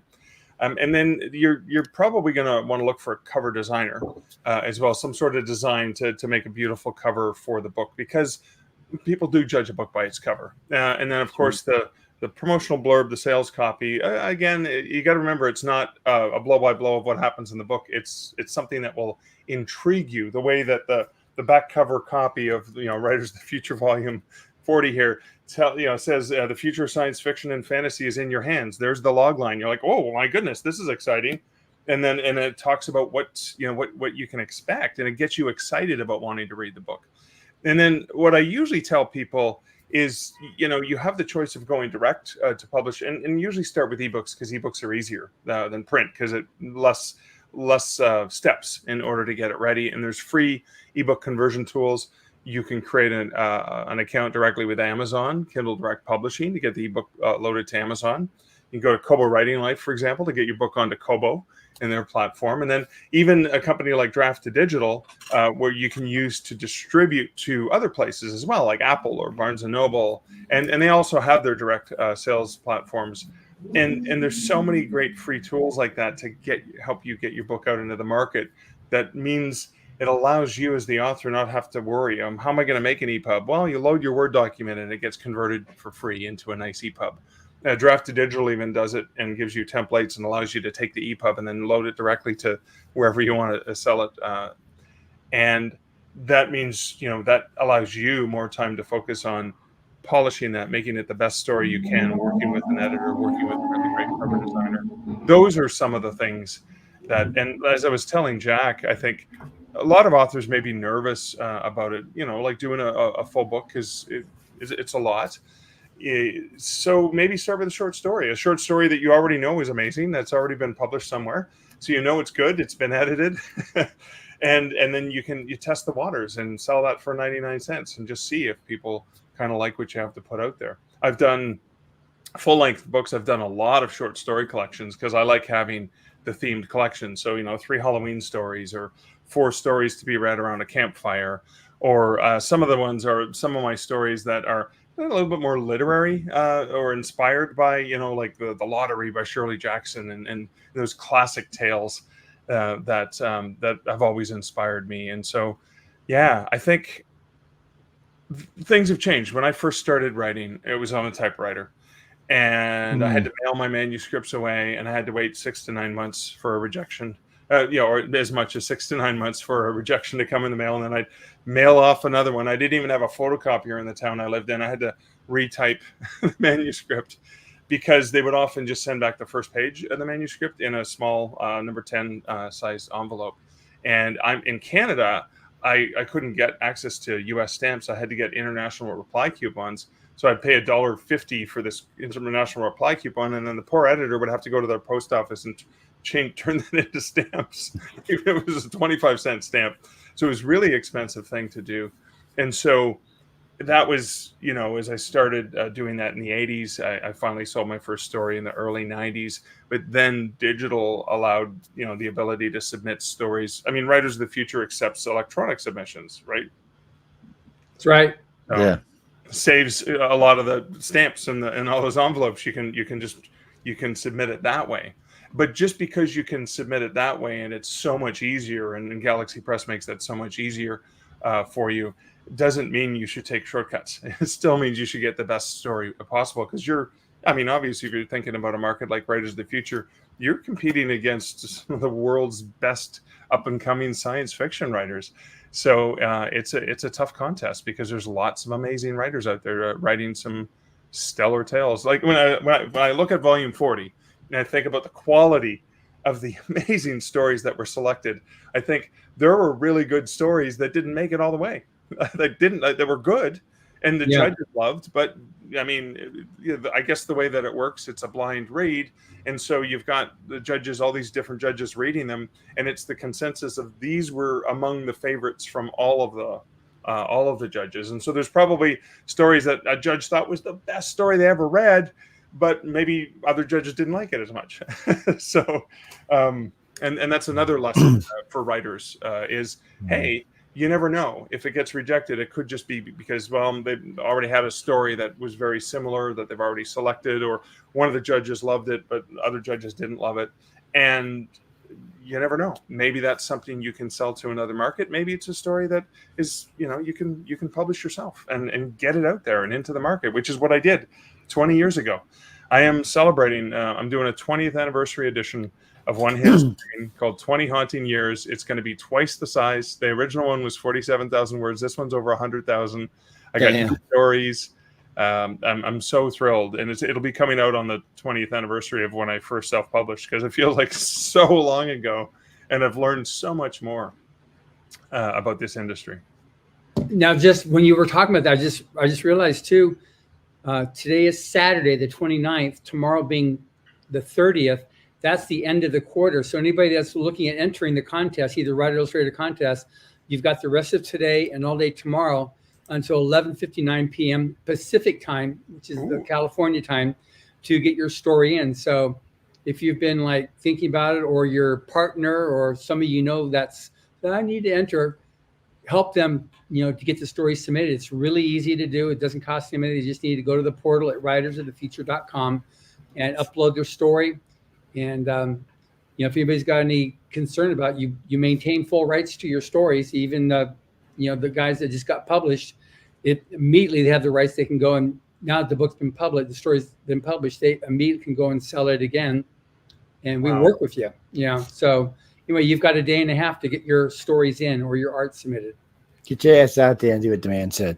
Mark, how much of your writing deals with Canada itself? I noticed I catch authors a lot of times writing about things they're familiar with. Sometimes it'll be their neighborhood, sometimes it'll be their state, sometimes it'll be a country. And I know, I've heard you talk about Canada, so I'm pretty sure you're well versed with the whole damn country. So I was kind of curious how much of that plays into your writing. A lot of it does. So my Canadian Werewolf series, he lives in New York. He travels to LA in one of the books, but that's all set there. Because I love New York City so much, and I love LA. Actually, it was thanks to the Writers of the Future 10 years ago.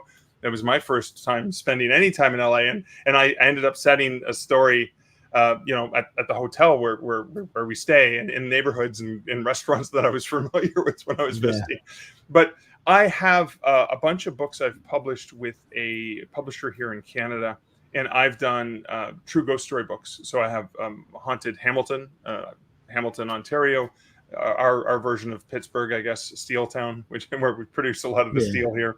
Sudbury, Spooky Sudbury, which is Canada's nickel capital of the world, and I grew up in Sudbury. Creepy Capital, which is our Ottawa, nation's capital, and so some of the books are very specifically like ghost stories of Ottawa. So that's going to be very, very particular.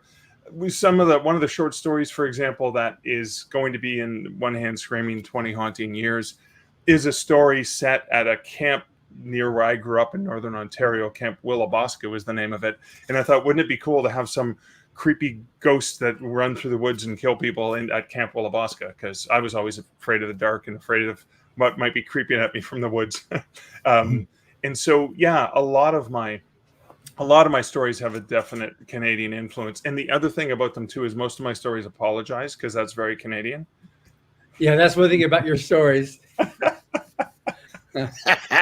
So even though it takes place in Los Angeles or New York, he's so Canadian.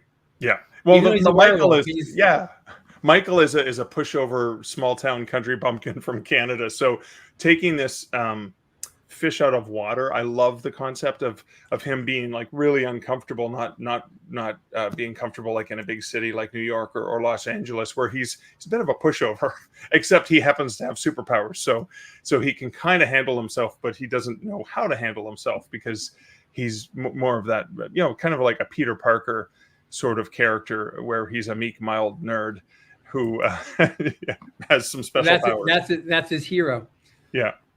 Yeah, of course. Yeah, so I'm curious to see what happens now. Now that he's come to grips with his camp that he's just leaving from. Now he's got some recollection. He's now made some connection to his transition. I'm curious how that's going to play out in your next books. Me or too. If it all goes away. Yeah. Or if it goes away when you.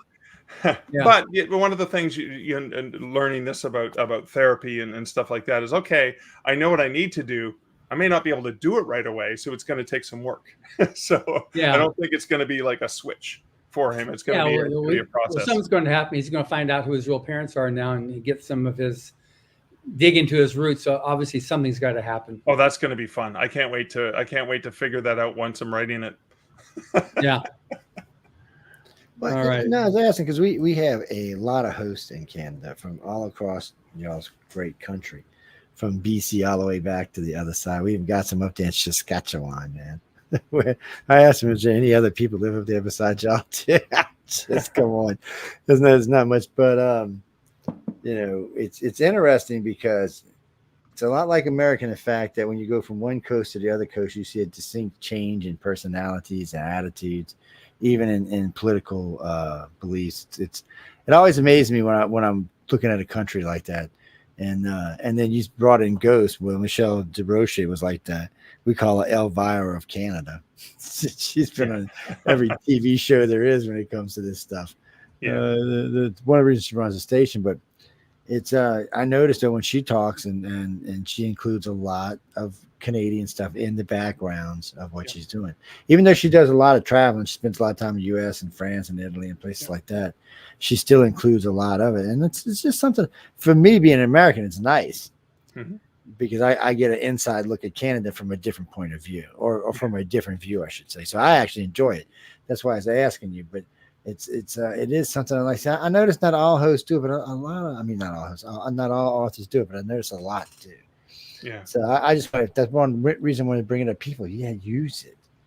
It's because it's like a fantasy for me walking through the area, as y'all describe in different places and different things or different events. It's always fun that way. And I get to learn about different parts of the country. Yeah. Yeah. Now, one thing I mentioned that Mark's been on the podcast, I think 3 times now. So you're at the top echelon of guests on the podcast. But one thing we're starting to tomorrow, for at least in certain parts of the world, is the People's Choice Podcast Awards. Yep, we're going to be playing it a little bit. Yeah, so we want people to definitely go in there because we want to get nominated. I want the Rise of the Future podcast nominated, and we've also got the other show, News on the Flip Side, with Joe. We've been finalists for like 4 years. We want to actually be a winner. We want to take the next one and win the contest. I mean, that's fine. There's over 5 million people that vote on this thing here, but I'm not hateful. I'm not hating that we're finalists. It's just I would rather not. I'd rather be the damn winner. Yeah. Nice to bring home a trophy once in a while, right? That's what. Yeah. I mean, we get a trophy. Yeah. We get a trophy, but we want this as winner, not finalist. I want the first place one, man. I don't like losing.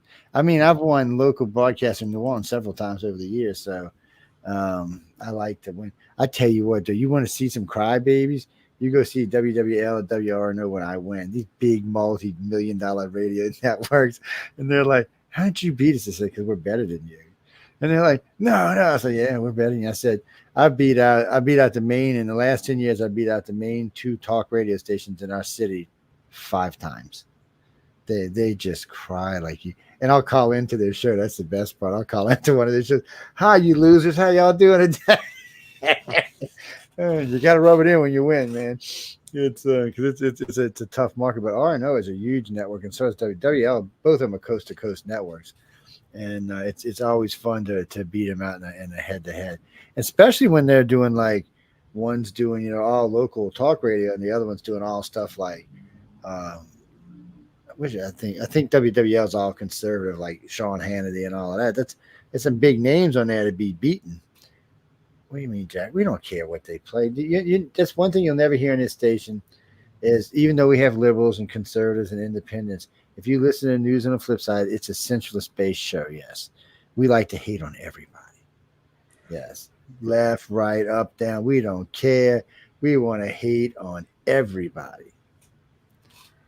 Joe. Well, I mean, somebody's got to do it. And, it's just one of the, no, we don't talk about that here either. No, sorry.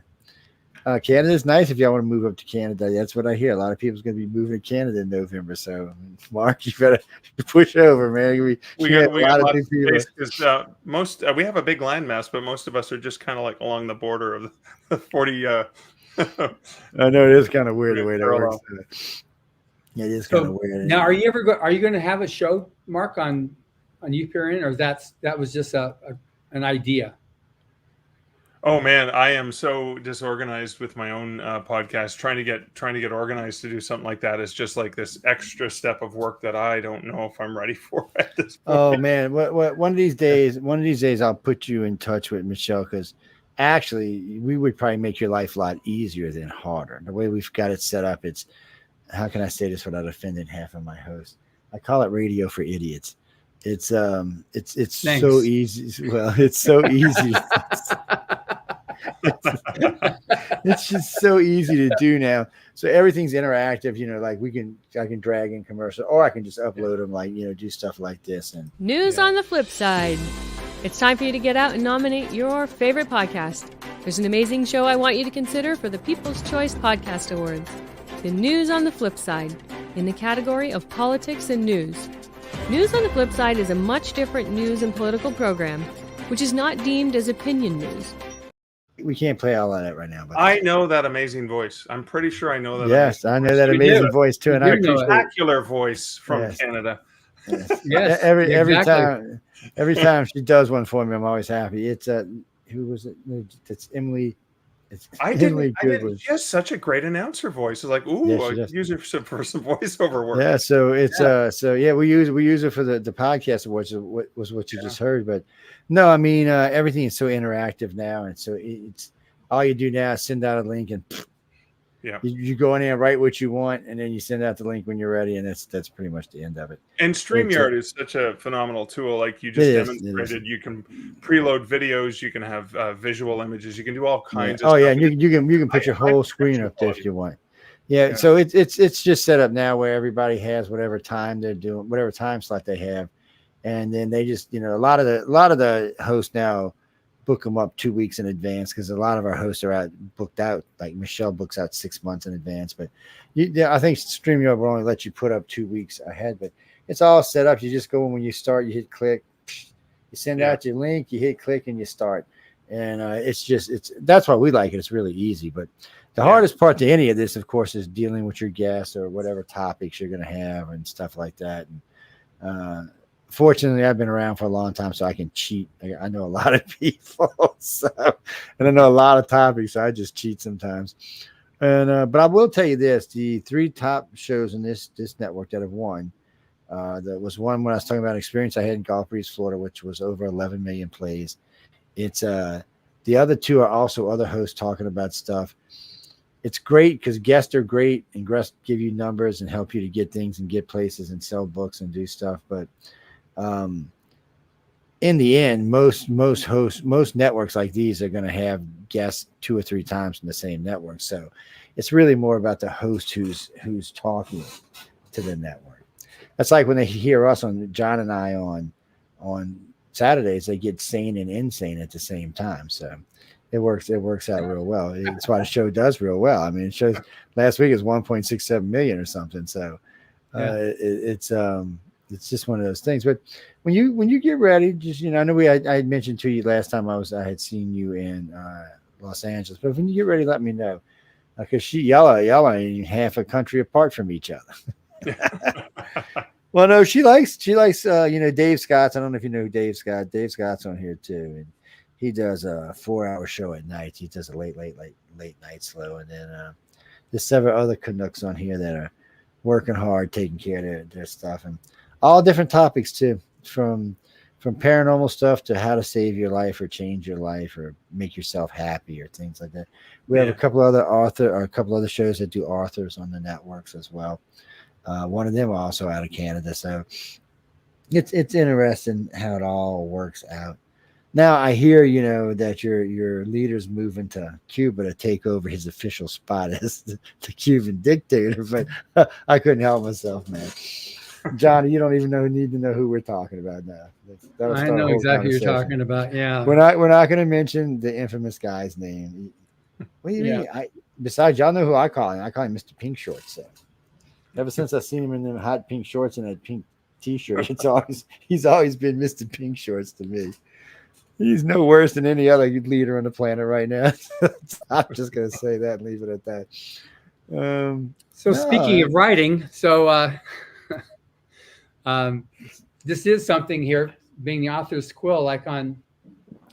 It really is this is an opportunity for people that want to become writers to tune in and to get the encouragement. And you're listening to the people now that are just, all we are is about supporting writers. Joe is like, he's born again lover of writers. You know, once Oh, we connected up, once we made through our initial love dance that we had 4 years ago. when I made it through his gauntlet, challenging. That's the everything. girls' gauntlets, but still, it's. And- Speaking of that, I want to talk to you something about after the show, but I really do like. I like to help anybody, to be honest with you, but yeah, I like to see authors. You know, like I said, I don't get to read as much, but I get to listen in audiobooks, so it's just important to me these days to hear good. Besides, every now and then I like that really good fantasy or sci-fi movie that comes out, or that just grabs you and you're like, wow, this was really good. And today it just doesn't seem like there's as many, or maybe there just doesn't seem to be as many fresh ideas. So I'm encouraging everybody, write until you hit that sweet spot, and it comes out on TV. And I've talked with the author of Fire Sky many times. That book did well. The movie did okay. And I've talked to a lot of authors who've got movies to their credit. Some good, some not so good. But I'm ready for something new. So I'm always telling, write as much as you can, write as many as you can, get them out there, and hopefully it's the one that really changes people's opinions about stuff. What's the Christopher? Yes, can you change the world with a book? Yeah, I think you could actually if it's the right book. for sure. It's happened many times before. Yeah. Not necessarily fiction, but no, fiction can change someone's life. Someone can read a story and finally read about a character that resonates with them, and they see themselves on the page, and that can change their life remarkably. Yeah, I mean, think about John. Think about, you were talking about the first books that you ever read. That changed your life. Look at you. You're a publisher. you loved it so much. Look, now you get to create careers for other writers, which is just amazing, and continue to push out works, because let's be honest, we need books. We need nonfiction books. We need fiction books. So we need to learn. We need to grow as people. But fiction allows us the ability to escape and imagine and see things, especially science fiction and fantasy, where we can actually talk about things that we can't talk about without getting into fights and stuff like that, because there's going to be some interesting juxtapositions and diametrically opposite viewpoints. But when you take it and put it in a science fiction environment or a fantasy environment, you can talk about it in a way that people don't get defensive, and they maybe open their eyes and they can see it because they've stepped back. And that not only can be a great way to escape and enjoy, because I remember talking to Writers of the Future Judge Kevin J. Anderson about what is it about fiction when you're going through a hard time. As he said, the real world can be pretty scary and some bad things can happen. But in my fiction, when I write my fiction, the good guys can win, and good can prosper over evil. You can control the happy ending. And that's one of the reasons that, horror potentially as a genre is going on a roller coaster, most of the time, like 99.9% of the time, you survive, but it's scary. And the same thing with, thrillers or horror or any of those genres. It can be really, really scary, but usually there's some sort of happy ending. And in writing, if it's too scary, you can close the pages. But sometimes it haunts you. But that, I think, so books change lives 100%. They are without a doubt, life changing. And I am so lucky that I've got to live my entire life surrounded by books, in my entire adult life, not just working on creating and writing books, but also helping shepherd books into the hand as a bookseller, hand selling, putting books into people's hands, saying, you're going to love this. And that's one of the most magical experiences, when somebody recommends a book and puts it in your hand and you go, you're so right. That's great. I love it. Recommend something else. 50% of everything I've read's been somebody recommended. I hate to say the other 50% has been by really good covers. I tell these illustrators all the time about, you'd be surprised how many of us dummies buy a book because wow, this is a really good cover, man. I'm like, I'm going to read this book. Stupid me, should have just flipped it over and read the back before I bought it, but it happens sometimes. But that's a good point there, Mark. Yeah, and there's three primary ways that people will get a book. One is like what you do. You have your author. You find an author you love. You're going to read everything from that author. That's number one. Number two is by recommendation. Someone says this is a great book, and then number three is when you peruse, you look at, okay, that cover looks cool. You look at the back cover, and you're going through a section. I like thrillers, so you just go in the thriller section. And now with Amazon, you've got all the different subgenres that listed off. Yeah. When you don't have the bookstore anymore, but that's number. You just look at that, see what else you got, and you just start perusing covers to see something catches your attention. But those are the three top ways that people will find out in that sequence the books that they're going to read. When I worked when I was in Ottawa as a bookstore manager way back when, we had Mr. Kiley came in. I'll never forget Mr. Kiley. He was retired from a regular job. He was working as a security guard, and he loved to read. So he's there doing the guard post overnight shifts. And Mr. Kiley must have read 2 or 3 books a night. And he would come in every few weeks, and he had a loyalty card membership where he'd have the $5 coupons and stuff. And he would like drop like $20 or $35, because every $100 you spend, you got a $5 thing mailed to you. So you would have hundreds of like $100 of $5 coupons. That's how many books he bought. And every time Mr. Kiley came in, he would recommend 2 or 3 great books. I could never keep up with him, but I always look forward to him coming in, because he'd always recommend something I'd never heard of, and I would check it out. And oftentimes when I checked it out, whoa, he blew my mind. But then this was 2 competing chains in Canada. I was working at a mall. This was at a Kohl's, and Smith Books was another chain. And I was on my lunch break. And what do I do on my lunch break? I wander the mall and I go into the other bookstore and browse books and I was there. Mr. Kiley had been in my store, and he had just bought like 10 books and had all these coupons. And then I was in the other store, and Mr. Kiley was at the cash talking to them and bought another 10 books. And he also had loyalty membership card. So I was thinking, whoa, this guy is even like twice as voracious when it comes to reading. But those kinds of experiences with personal recommendations are key. I know both at a chain store here in Canada and an independent store recently, because I'm in bookstores all the time. I always pay attention to those little staff recommendation signs.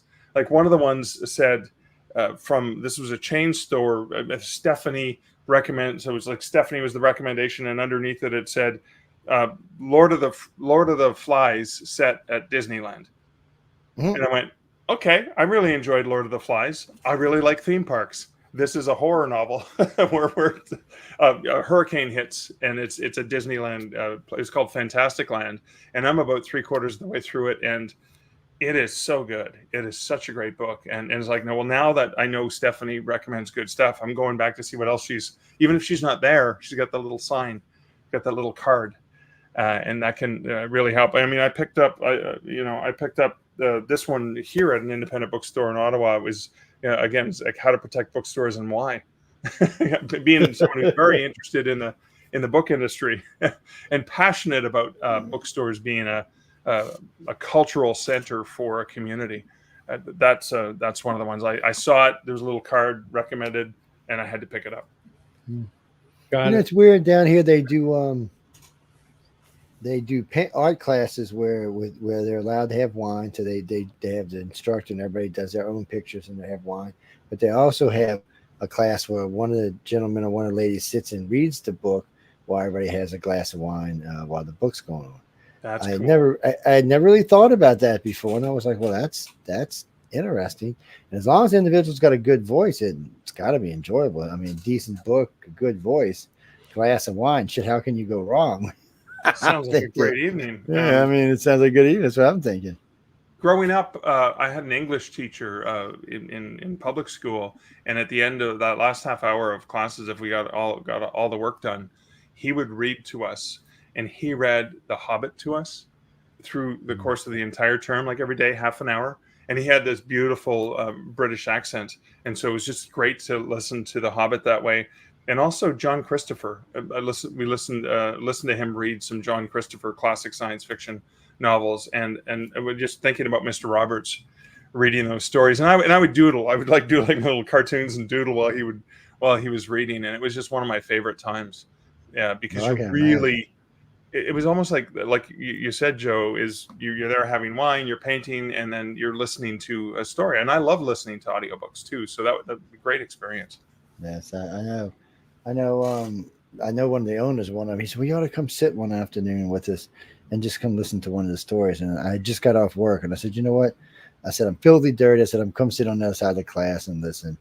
And he comes by and brings me a glass of wine. He said, here, just sit and listen. The lady had a fabulous voice. The story was very interesting. I said, and I stayed for about an hour, but I had to get my butt home. It was very enjoyable. Probably will go sit and do it again. Frank, I would recommend your store, but I can't remember the damn name of it at the moment. It is something to enjoy. But I didn't even know if they even allowed y'all to do that kind of stuff in Canada, because it was kind of weird down here for a while. They were like, no, that don't sound right because you're telling people to drink and drive. No, you don't have to drink and drive. Somebody can be there, or somebody can pick them up, or somebody can Uber. It's not like the old days, man. You just pick up Uber to take me home, or have one of your friends stop by, or somebody be a alternate driver, or I don't know. But I would recommend going, people. I mean, and they, if you're regulars, they will let you vote on the book of the week that they're going to read. So, so it's I don't know. It sounds interesting to me. I mean, the one they were reading was a genre that I probably wouldn't pick out myself, but I enjoyed the story. And I'm weird. I can listen to a lot of different things if I'm not reading it. Because like when I was listening to some of L. Ron Hubbard stuff, I was going through some of the westerns in there, and some of the other stuff he's written that I wouldn't consider fantasy or sci-fi. And so I guess I just like a lot of different stuff. I guess that's what it comes down to. And so I guess it's more about mood for me. So I want to play Yippee-Ki Boy, or exploring the deep, or somewhere. I do really kind of like good stories about China, old stories about China, though. They could be written today, but something that something that just kind of takes you back a little ways. What's that? Yeah, I just finished a book where I'm interviewing next week a gal named Magna Pant. She's the most award-winning author in India and a best-selling author there. And she wrote this book called The Man Who Lost India. And this is the first time I've actually read something with that and the philosophy, Indian philosophy, the Indian religion, the whole thing of that culture and the Hindu religion. I wasn't fully tracking until I got to the very end. I went, oh my gosh, this is that whole, first the thing, this is dystopian. And I realized, no, this is the cycle of existence from, the wheel of time cycle of life, type thing. And it was like, I'm looking forward to speaking with her. But then next week, I've also, because I love Westerns. So I'm interviewing a gal who I met 10, 12 years ago, who's now the president of Western Writers of America. I'm reading one of her books, and I'm interviewing her on Wednesday about Westerns and writing Westerns. She said there's a bit of a resurgence right now in Western writing. So I'm anxious to discuss that. That'd be interesting. Jeffrey, an audio book on Logan Run. You mean from the TV movie back? Not the TV movie, the movie. No, Logan's Run was written by, what's his name? He also wrote for. I remember the movie. It was a little weird. I think I was like 12 when I seen it or something, but it was. It's one of the movies I can't. George. It was written by William Nolan and George Clayton Johnson, and George Clayton Johnson died about, I don't know, like 10 years or so ago. But yeah, I used to see him every year at San Diego Comic-Con, and we would have dinner and stuff like that. And he was a big fan of Hubbard, so we talked a lot about Hubbard's writings. That was inspiration for him. But yeah, I've never seen an audio version. Look, Johnny, is that your name? Yeah. If you've got an audio version, you can send it to iCarCox.net. But I've never heard of an audio version, and I don't even know if I'm going to listen to it because I can't quite remember if I actually liked the movie or not. I mean, I was a teenager, so, and there was, I'm not going to say what there was in that movie, but this is a good proper show. But I don't know. You send it over, I might listen to it. You never know. If I get bored one night or I'm out of audiobooks, I'm getting close to being out of audiobooks. I gotta get some new ones. Francisca, listen. We do take donations all the time for books. We are still replacing the library we lost at Katrina. It was about 4,400 books we lost for Katrina. And yeah, it's true. We did have a Linden library in the house. So we had books of all kinds. It started out as alien UFO books, and then it went to paranormal, and then it just bloomed out to every freaking kind of book you could think of. And my wife read a lot. And I read some, but she read way more than I did. And then other people in my family read a lot too. So it's it was just to that point. So yeah, it just write to me at iCartCox.net, and I'll send you my email. And we're always looking for books. We're up to about, I think the library now is up to about 700. Yeah, far cry from where it used to be. It could be a little more than that, but yeah. When it gets to 2000, we'll open up the Linden Library again and start doing it. Well, we still do I forgot what you call it, little box in front of your house. We still do that. Yeah, there's several around here, and a friend of ours who lives in Pensacola, Florida, their neighborhood is a little what they call artiste community. They must be 30 of them little mini box libraries in front of their houses all throughout the neighborhood. So these are neighborhoods that really encourage people to read, especially where I live right now. They want you to read. Mississippi. Yeah, those things, Mark. Those mini, the little boxes in neighborhoods on the streets. Little Endy, yeah. I was in Ottawa last week, and I had some extra copies of some of my books. And just my buddy and I just wandered up and down some streets, and we just kind of dropped a few off, signed them, slipped them in the book. Yeah, it's fair, wasn't it? That's cool. Yeah, that's always cool. I actually had put a couple of the anthologies in there I had when I was going somewhere. I was actually going somewhere. Well, actually, I think I was going somewhere to mail some, because I was in Pensacola for some other reason. I was down there for a lecture, and I put a couple in a couple of libraries when I was out there. I got nice responses from. I always leave one of my cards, one of the United Public Radio cards in them, so they'll call us. But it's nice. I mean, people appreciate it. Yeah. And these have 12 stories in them, so it's nice. And then we leave other stuff that we get, and as long as I don't leave any of my autographed copies, I'm all right. And but if I get a lot of books in, sometimes I'll just go put them out there. Because we know we're going to give away a lot of books, and it's nice to put them in the neighborhoods. And as long as I get one from my library, I'm fine. I put them in my library, and it works out real nice. But what is that, Christopher? Is Mark going to write horror for a movie? Okay, well, Hollywood hasn't discovered me yet. When I read the question, I was kind of like, okay, that didn't really make much sense. But well, I'm sure if he can write a horror book and they make a movie, he'll be a real happy camper. Yeah, I'd be very happy. Yes. Actually, a few friends of mine have had books turned into movies in the last few years. Several of them independent authors. Silo on the Apple Network was written by Hugh Howey, who is a judge of Writers of the Future, and Ado Van Belkom, Canadian horror author, had a Silver Birch Award-winning story called Wolfpack, and that was turned. Paramount Plus did one, starring Sarah Michelle Gellar, Buffy, and let me see. I just finished watching Dark Matter by Blake Crouch, who's an independent author, and that was really great series. Jennifer Connelly, an actress you may be familiar with, she was one of the actors in that, and I just think it's always so fascinating. Oh, Johnny B. Truant, who's a science fiction fantasy author, he had a series called Fat Vampire, and the premise was they were joking around. He said, "Well, you're immortal and you never change. So what if I was like?" Because Dave was one of his buddies, and he's larger, well nourished. And he said, well, what would happen if I turned into a vampire? I wouldn't be able to catch my prey because I'm so out of shape. I would be permanently that way. And so Reginald the Vampire, which Sci-Fi Channel did, and they're going into season 2 right now, was the premise. They called it Reginald the Vampire because Fat Vampire was probably something that would offend people. So Reginald the Vampire, which stars Peter Parker's best friend from the latest Spider-Man movies, Jacob Batalon. I'm pronouncing his name wrong, and he's the main character.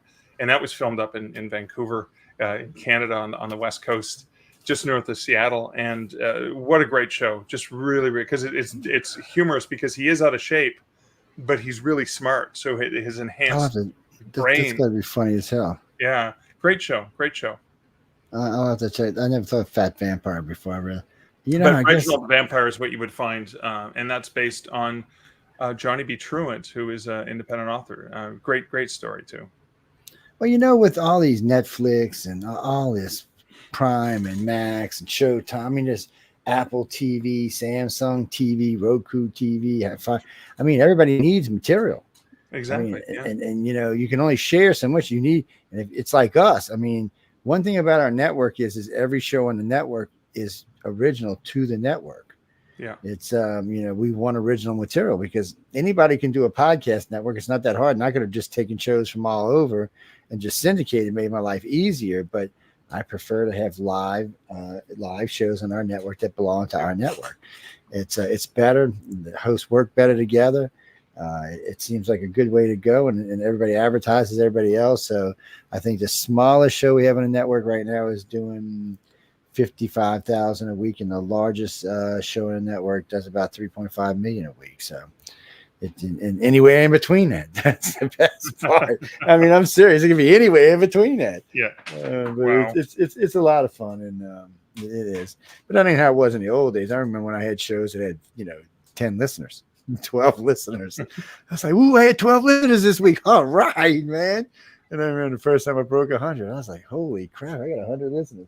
And then But that's a 500. lesson for writers too. And I've always told this to writers: if you're doing an event, right, you're going to do a reading, you're going to do a book signing, or a talk, or anything like that. Yeah. If there are 4 people in the audience, you still give them 100% because they're there for the experience, and you want to provide that. So you have 12 listeners. True. You have 12 listeners. They love you. Give them what they came for. Yes. I remember when Kevin Anderson used to come when he first started writing with Brian on the Dune stuff, and they'd come to Los Angeles to do signings, and he'd call me and say, "Can you help get some people there?" Because they go to these, because they weren't known at that time, and nobody would show up. So I'd get a couple vans loaded up with people to go to. This was at Romans in Pasadena, and so we'd fill up the store, and they'd come and do their signings there. And that's when I first met Brian Herbert, and that's when he became a judge way back when. But that's obviously not a problem anymore. No. And now book signings anymore, too is for big selling authors, they don't even do the signings anymore because now they've got other tools that helps them, with the big podcasts and online stuff. They're able to bypass that, so they can reach a broader audience now. Yeah, it is. It doesn't matter what I'm doing, whether I'm doing radio, TV, if I'm lecturing. I always give everything. I don't care how many people are there, because I have lectured to crowds of like 20 people or 10 people. I have lectured to crowds of 1,000 and packed full. And then, of course, my Wednesday show does almost 3 million weekly listeners, and my Friday night does 3.3 million. So it's different, but like I said, this show's up to. I mean, when we first started, it was like 49,000, 45,000 in December, and last week are 1.65 or something like that million listeners. So it's growing. So hopefully within the next couple of months we'll break 2 million. Our biggest problem we have is we're spread out. Like I think right now this show I want to say is either 120 or 130 countries. So when you hear 1.6 million, that's a nice audience. But when you start diversifying across 130 countries, it could be better. But it wasn't like that. I mean, when I first got in radio, I was only broadcasting the U.S. I didn't even know how to get out to. I didn't even understand how to get out to country. But we're everywhere now, and UFO on the Cover actually goes out to every country in the world. It even goes out to. We have listeners in North Korea. We started out with 1, then 2, then 3, then 12. Now we have 15 listeners. I have no idea who they could be, where they are. I don't even know if I should be talking about it, to be honest with you. But other than that, Venezuela and Cuba have big audiences all over Russia. Matter of fact, I was saying at the beginning of the show, I got a 2-hour interview on Pravda that they're doing with me on the Pravda Media Network over there in Russia. The reporter's out of Moscow. So we did 2 hours last Sunday. We're going to do 2 hours tomorrow, and then they're going to put it all together and put it on a show. It's I couldn't believe he goes, "Do you want to come to Russia?" I was like, "Wait, what?" He said, "I really was." He's like, "Do you want to come to Russia?" I said, "Not now." He said, "No, really?" You'd be sad. I said, "Dude, I'm not coming anywhere around your country." I said, "Look, my passport will say America." I said, first thing they're going to do is, "Oh, he's an American. We're putting his ass in jail." No. Yeah, he's obviously a spy. I mean, I turned down a really good gig in China not to go right now. So I'd love to go. Don't get me wrong. I'd love to go to both countries, but not right now. It's just like, it just doesn't seem. Now, Canada I go to anytime. I got to come up to anyway to harass my station manager. She keeps saying, "When are you going to come up here?" I said, "Sooner or later, I'm going to come up there just to harass you." I'll have to introduce you to Michelle one day. You'll love her. She's insane. John's met her a couple of times over the years. What's that, Marsha? No, we're getting ready to get out of here. What do you got? Well, he said, we already kind of told you. I'll ask him again, but he already kind of told you about what genres he likes to write in and read and listen to. Okay, Mark, if you'd like to tell these people again about your stuff I like to read, stuff I write. They actually wanted to know what you read, what you like to read, and what you like to write is what they. So I read almost every genre. I don't really read westerns. It's been a while since I've read westerns, but I read almost every genre, from contemporary fiction. I read romance, mysteries, different styles of mysteries, thrillers, horror, science fiction, fantasy. I love to change it up. I love to just experience new things. I tend to write a lot of horror. I tend to write urban fantasy, and I write true ghost stories. And then that's all under Mark Leslie, because nobody wants to ever spell or pronounce Lefebvre. I just did that to make life easier on readers and sometimes hosts. But again, as a judge, a person who works in the industry, a lot of people know me under Lefebvre, which is why I kept that name for for all of this. Yeah, once you say it 3 or 4 times, it's not as bad. Look, when I was young, they used to butcher my name all the time, so I actually know how you feel. But yeah, it's what's that, Janine? Who? No, none of us are going to Europe anytime soon. I mean, I would take. I'm going in October. I'm going to Frankfurt, John's Germany going in October for the Frankfurt Book Fair, which is the biggest publishing store in the world. Well, no, Mark. What do you mean? No, Mark's not in the United States. Mark's in Canada. Yes, he's in a different country. I know. Don't start. I know y'all think Canada's just states of America. Let's just not start that shit tonight. Just stop. Well, I'm in Hollywood, and it's definitely a different country. Yeah. Oh yeah, Hollywood's definitely a different. You know what my favorite thing is about Hollywood is y'all walk everywhere. It's so great for your health.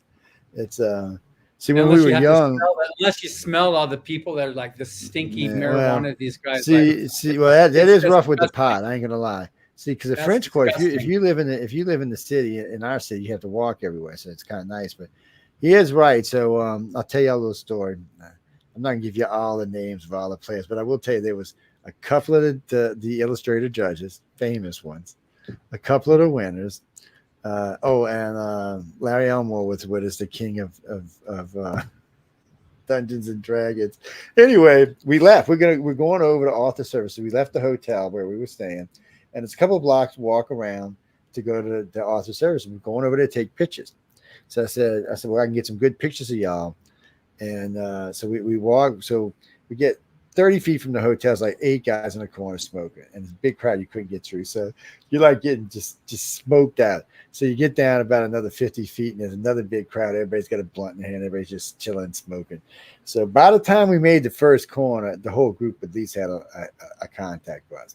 By the time we got to where we were going, everybody had a buzz. I mean, everybody did. It's impossible. It's just every group you see is smoking. Which I'm not hating on them because it's legal. So I'm not giving them trouble. I'll do the hating then. I think it's disgusting, and I'm doing everything I can to try to get that repealed. There, I'm on record. Yeah, so it was just, I mean, literally. And I smoked when I was young, so I was kind of like, damn, what are you guys smoking out here, man? It was just to say that we were trying to take pictures, okay? These assholes would stop laughing. It was definitely different and interesting. No, actually, everybody were pretty big people. Larry probably the biggest out of it. Well, no, maybe the other ones were, but regardless, and then a couple of the winners there. I had the Dragon Corps with me. That's how we'll say it. Yes, that's what I was with, the Dragon Corps. But look, guys, y'all want to get high? That's fine. Look, can't you like stand off the street a little bit? Because I don't care if you get high. I'm gonna catch a bus a lot of times. Well, I wasn't drinking on this trip, but still, or no, that trip I was. But it's really, I want to get high at my pace. I want to sit down and have a cocktail, maybe a glass of wine. I don't want to. I'm not hating. And last time I was when we was at the Roosevelt, in the broad daylight, just kids all over the place and people just puff daddy it up all over. So I'm like, well, maybe there should be certain hours you can get high in Hollywood. That might That's work. not gonna. No. That might work. But anyway, let's get back to where we were last doing. Yes. Well, we can talk about. Well, we books. could write a book about how not to get high. It was my fault for talking about an odd country in Hollywood, which immediately brings up all the whacked out craziness. Really, it's funny to me. I've been there 4 times with y'all. Altogether, I've been in Hollywood about 11 times. And I shouldn't say this out loud. Let me knock on some wood. I've never had any problems there. Everybody's been extremely nice, extremely polite. All the horror stories I've ever heard about Hollywood, none of them came to pass. Even when I was down there in the service, and this goes back 44 years, even then it wasn't. I didn't have any problems. Of course, back then you probably wouldn't want to mess with me, but still, it's been nice and pleasant. And last time, or time before last, I was hanging out with an Aussie and 2 guys from the UK, and we were all drunk walking around LA like we belonged there or something. It was too much. I will tell y'all this. Every time somebody heard we were not from LA and they found out where we were from, because we're all from different places, the UK, New Orleans, and Australia, everybody wanted to buy us drinks. Everybody. It didn't matter where we were. Let me buy you a drink. Let me buy you a drink. Let me buy you a drink. The guy, I'm standing there getting a hot dog from some guy in the street because I was starving. He said, "Where are you from?" I'm like, "Oh, no, man, come on, I'll comp your hot dog." Really? It was too much. Anyway, I'm not telling you to go or not to go to Hollywood. I'll just leave it up to y'all. John lives there, so where he works there. Yeah, that's why I'm speaking from experience. Yes, he's there a lot. I'll tell you, I'll give you the same advice I tell you when you come to New Orleans. Travel in a group. I always tell anybody, if you don't know a local and you come to New Orleans, travel in a group. If you know a local in New Orleans, you're fine. Yeah, it's just, but I prefer. I usually pick cities, and fortunately, I do radio, so I know people in a lot of cities. I usually pick cities where I know people. So, like if I was in Mark City, I'd give him a call. Hey, Mark, what's good around here? What's good places to eat? Where you go hang out? Where's it safe? Where it's not safe? Stuff like that. If I was up by Michelle, I'd do the same thing. If I was in Europe or anywhere, I'd call one of my friends and say, I'd call me before I was going, hey, where should I be? Where should I not be? They know, so you get on these tourist trips, which is fine, but the locals really know where the good stuff is. I'm not talking about alcohol, people. I'm talking about the good things to see and visit and stuff.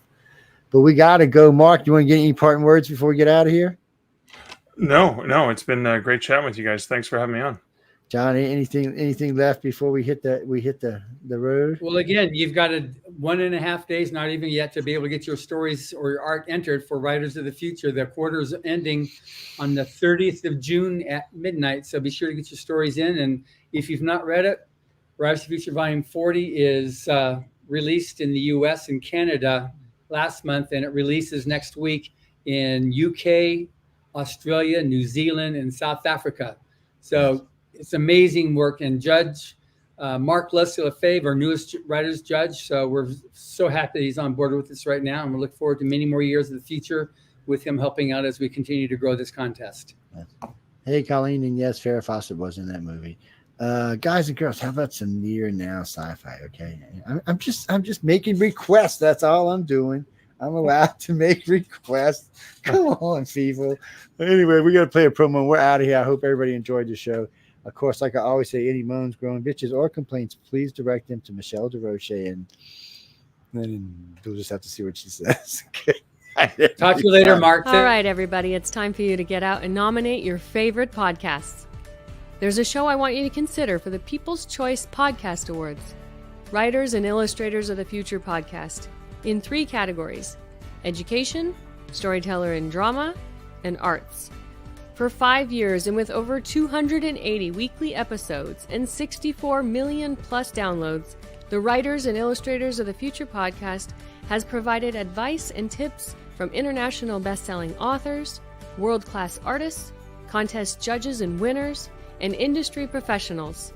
It is based on the world-famous Writers of the Future contest created in 1983 by L. Ron Hubbard to help the aspiring writer and artist no matter their age, race, ethnicity, or gender. It is dedicated to the future of storytelling and art by showing that it is never too late to start and those who make it are those who never give up. We are all busy, but I'd be so grateful if you could take a moment and vote now. Go to podcastawards.com to nominate the Writers and Illustrators of the Future podcast in any or all 3 of the categories: education, storyteller drama, or art. News on the flip side. It's time for you to get out and nominate your favorite podcast. There's an amazing show I want you to consider for the People's Choice Podcast Awards. The News on the Flip Side, in the category of politics and news. News on the Flip Side is a much different news and political program, which is not deemed as opinion news. Listen as anchor host Joe Montaldo brings you just the facts from trusted sources, which will allow you, the people, to make up your own minds on the various stories being reported on. Go to podcastawards.com to nominate the News on the Flip Side in the category of news and politics. That's podcastawards.com. Please take a moment and vote now.